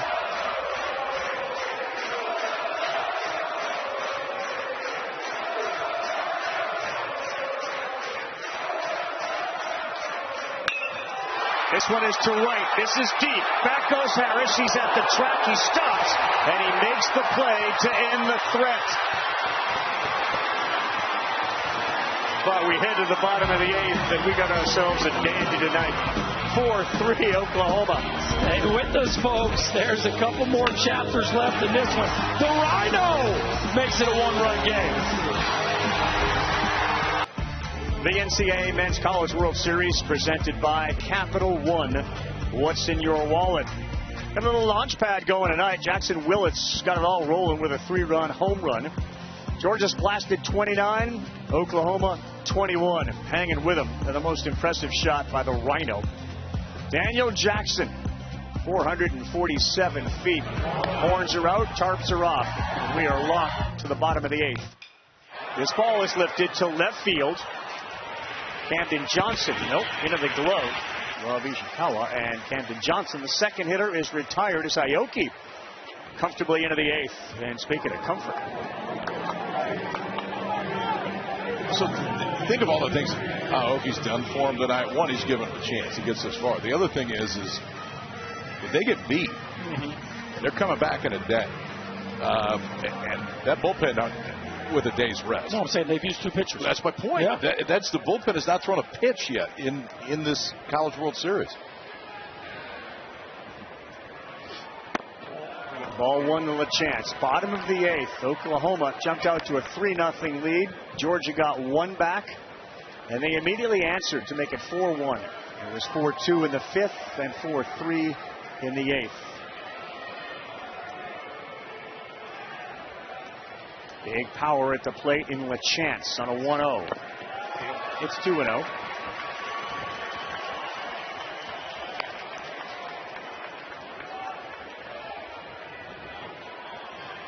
So Wes Johnson, he went to Arcamone. That didn't work. He had Wien up, their best hitter, with runners in scoring position. That ended the inning.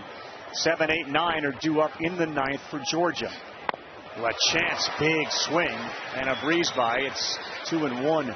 That's been the key to the night for Aoki, is that pitch. Just the ability to throw that kick change when he wants to in any count. And he's got a lot of swing and miss on it.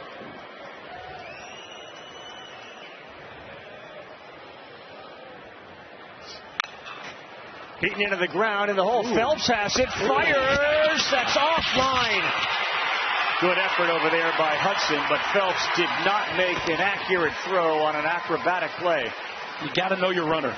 So I know you ran a long way for it, and I know you had to spin, but I think if he sets his feet after he spins, he throws LaChance out because, again, that's a big man playing on a bum wheel, and we know Trey Phelps has a flair for the dramatic, but we got to have an idea of who's getting down the line right there, and I think he rushed it without having mindfulness of the base runner.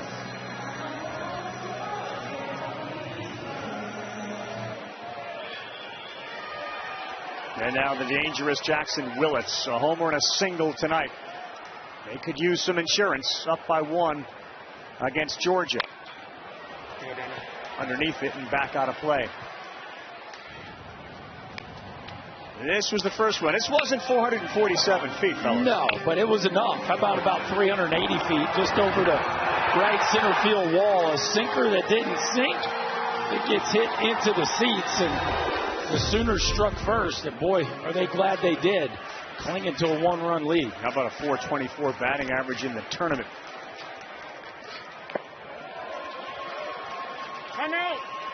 Just a really good player.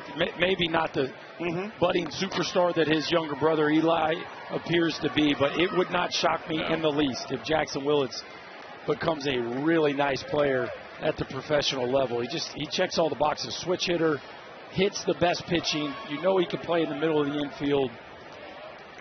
Great kid, phenomenal work ethic. The 1-1, that one was hanging up there, and he fouled it back. The coaching staff always talks about him too. There's just something about him, like they want him up. And he got that hit to tie the game at Georgia Tech before they end up walking him off with Taki in the next inning. But you take a poll of that dugout. Who do you want up when it matters the most? They're going to answer this. That's pretty comfortable right now.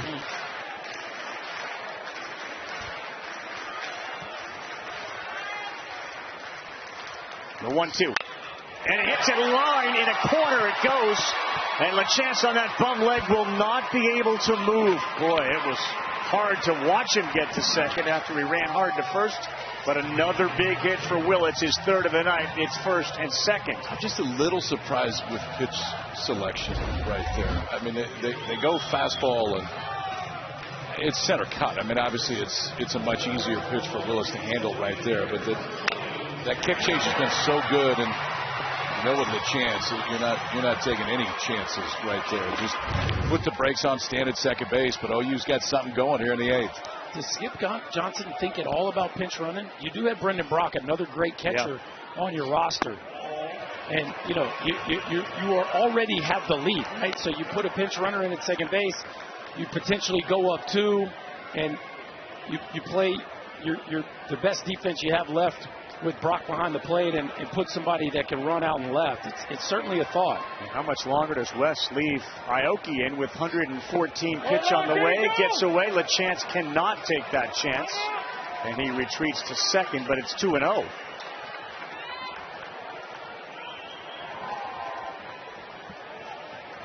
So Matt Scott has been up a couple of times now, throwing for Georgia in the pen.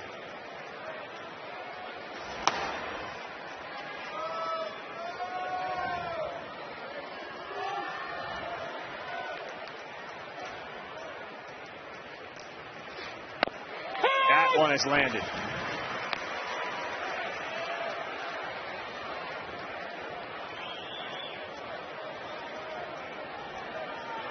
Georgia has turned 42 double plays this season. This would be one of the biggest ones all year if Aoki can get a ground ball off the bat at Gamble. Liner caught. They're going to get 2 because LaChance is off. It's the 43rd double play of the year. It came at the most opportune time. We're going to the 9th. Georgia down a run. All right, so here's the numbers. 10 wins when trailing by 3 or more. They've come from behind a bunch.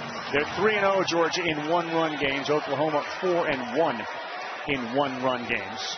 Hudson, then Branch, then Black. First pitch strike at 84.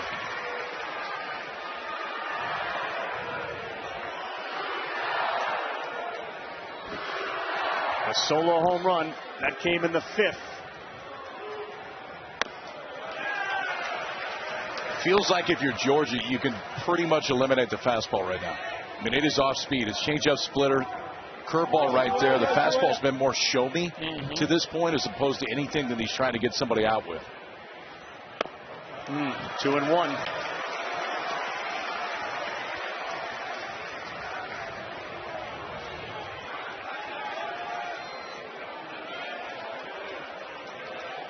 Nobody cheering harder than Xander Mercurius as he watches a 2-1 right by him. Boy, 91 miles an hour down the middle. 2-2. I think that's what you get right there, KP. Probably sitting a little soft. Maybe not purely guessing, but certainly tardy on that heater. Yeah, 91 ran right by him. Defense sends 3 to the right side, expecting a ground ball from Hudson. They get it, but it finds a hole. They flooded with 3, and Brennan Hudson has got the leadoff man on in the 9th. All the stars in this lineup, it has been Brennan Hudson.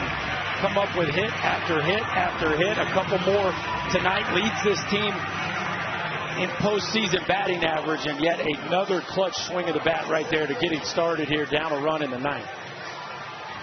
Well, we started this evening talking about the brothers, the sets of brothers, the Mercurius brothers and the Branch brothers. And here is Colby.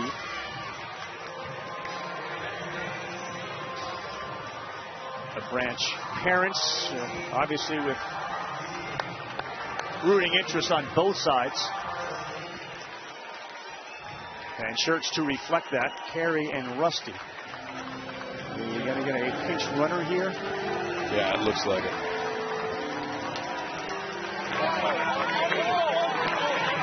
Ty Peoples. It is Ty Peoples who is going to be a pinch runner for the Georgia Bulldogs. Check the numbers on Peoples. He is 3 for 3 in stolen bases. Are you letting Branch swing here? Oh, yes. Yeah. That's who Georgia is. They're going to do what they do. Yeah, they got 2 sack bunts all year. I don't think they're going to get their third one here. So Peoples with the lead at first. Not going. Strike 1.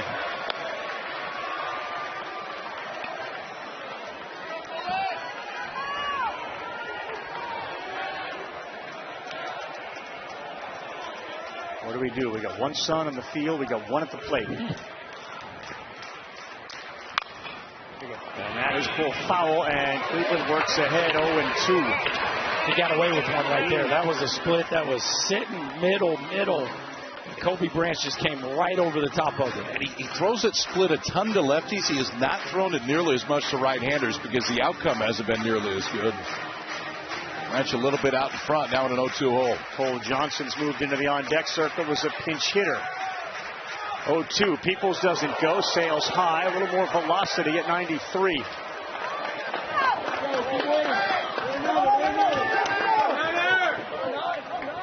There's some power in Branch's bat, 19 home runs, 18 doubles, 58 runs batted in. Another one that was hung and nearly got him on that left elbow. Be careful. Got to be careful. I think the mindset was to stick that elbow out a little bit, and he made the right decision just at the last minute to peel it back.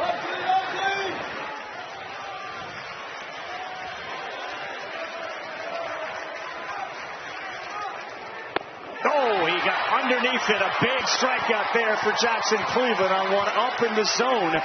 The dreaded mistake strikeout.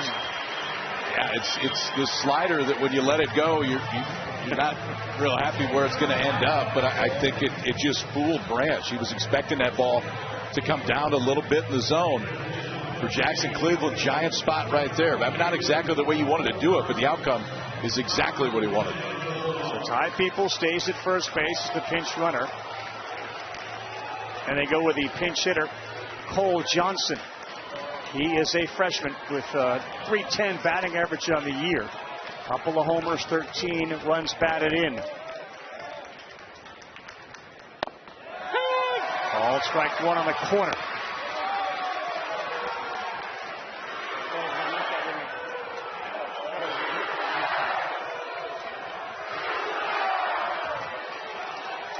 Peoples in there to steal or just to be the faster runner? They're going to stay put. 0-1. 0-2. Yeah, I don't think they're going to try to force the issue, but they do need somebody to score on a double.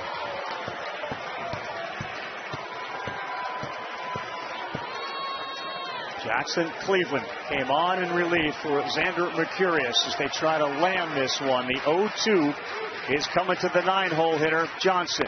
That's a little outside, 1-2.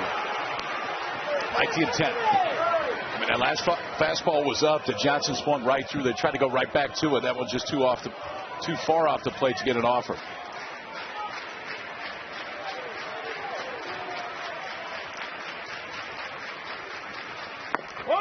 That did get him. He did not stick his arm out. It didn't appear. And now the tying run will move to second base. Did you see any effort to throw your arm in front of that? No, for me live, I just saw him turning in. Doesn't look like Oklahoma's going to challenge. This just looks like a legit move away from the ball. Yeah, his arm's coming back in closer to the body. And that is a huge miss right there. That's the first time today since Cleveland's come to the ball game that he's thrown 3 straight fastballs. And that last one they missed with. Yeah, it looks like they're reviewing it.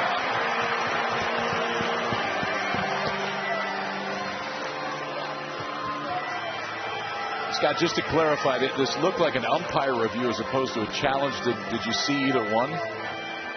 There's no intent here. Right. This call is going to be confirmed.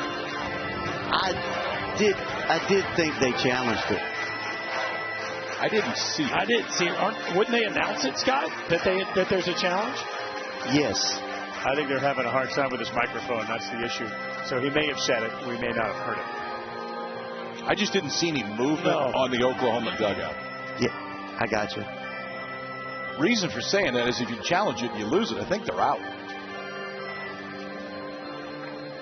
That's correct.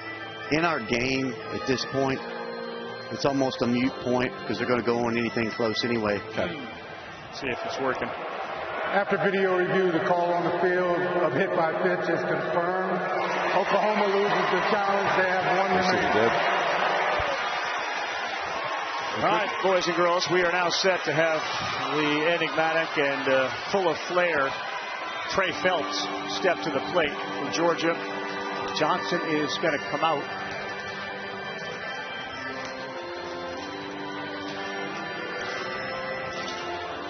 There's nobody moving in that bullpen like they're coming in the ball game right now. So I think this one is still Cleveland's to try to finish.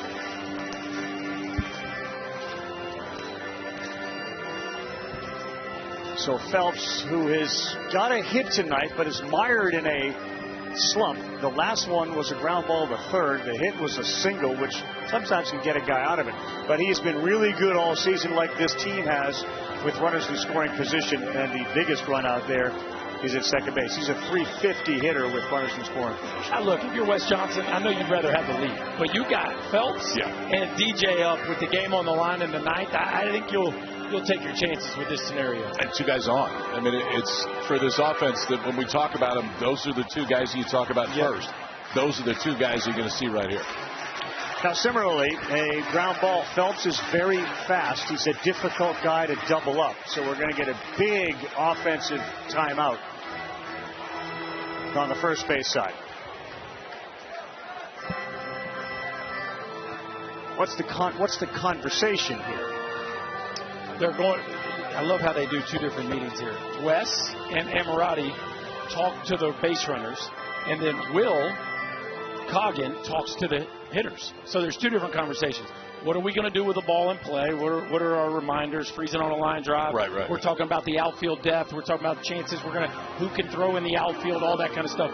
And then Coggin is going over. You see Branch in the middle of that too. Who is this guy? What does Cleveland have? What's he trying to get us out with? I think a big part of that, especially the base runner at second base, is reminding them of the outfield arms. Yes. Like you said, just make sure you know, like, this is where we got a better chance to go. And that outfield, if it holds true, is playing pretty deep all the way around. So the stage is set for Phelps, who has been in the middle of so many big moments for them this year. First one called strike 1.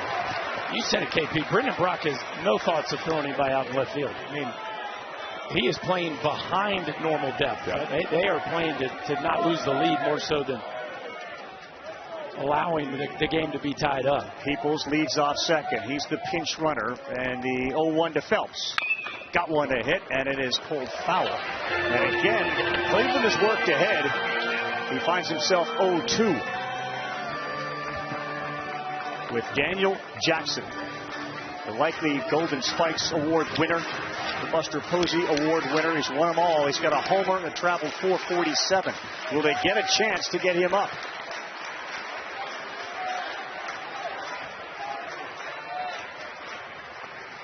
Cleveland's 0-2 strikes Phelps out.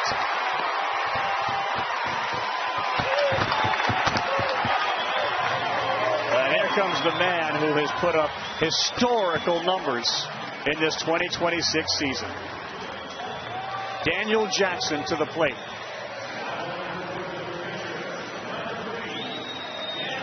Is this any good? Yeah, this works. Come on now. That last fastball by Cleveland, too, that was his best of the night at 94. His last swing traveled 447 feet. He has 32 homers on the year.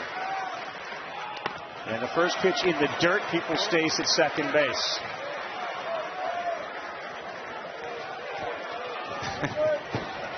Here was the starter, Xander Mercurius, who was fantastic. Jackson with 87 runs batted in. He needs one to tie this game up.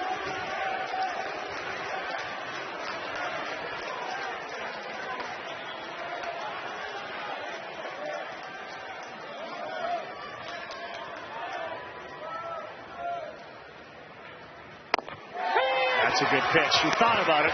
That's some late break, and it's in there for a strike. Well, it's a good pitch and a great take. That's not the one DJ's hunting. He's trying to get something up and out over the plate that he can hit in the gap or get in the seat. So, beautiful take right there, and a well-executed breaking ball at the bottom of the zone.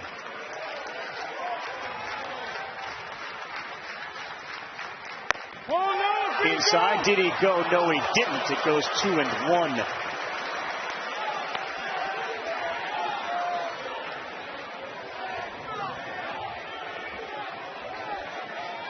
They all know they are enjoying something very special here at Charles Schwab tonight. Cleveland is ready. Oh, he hung one, and this ball is lifted to center field. It is not deep. It is called by Watt. He's there to make the play. And the Sooners and Mercurius survive and move to 2-0 with a 4-3 win. What a game, boys. What a game. Can't ask for much more than that one, can you? I mean, we had homers, we had drama, we had star performances on the mound, and ultimately, the Sooners stay red hot. And they do it again with the long ball. They do it again with the long ball, and a freshman arm that did some things tonight that was never done in his career. First on that list is he got his first career win. He gets his first career win here tonight, works into the 8th inning, and was outstanding. A 9-0 win over Alabama, which was their 7th shutout of the season, and a 1-run win over Georgia, 4-3. The other times that they started 2-0, they reached the championship game.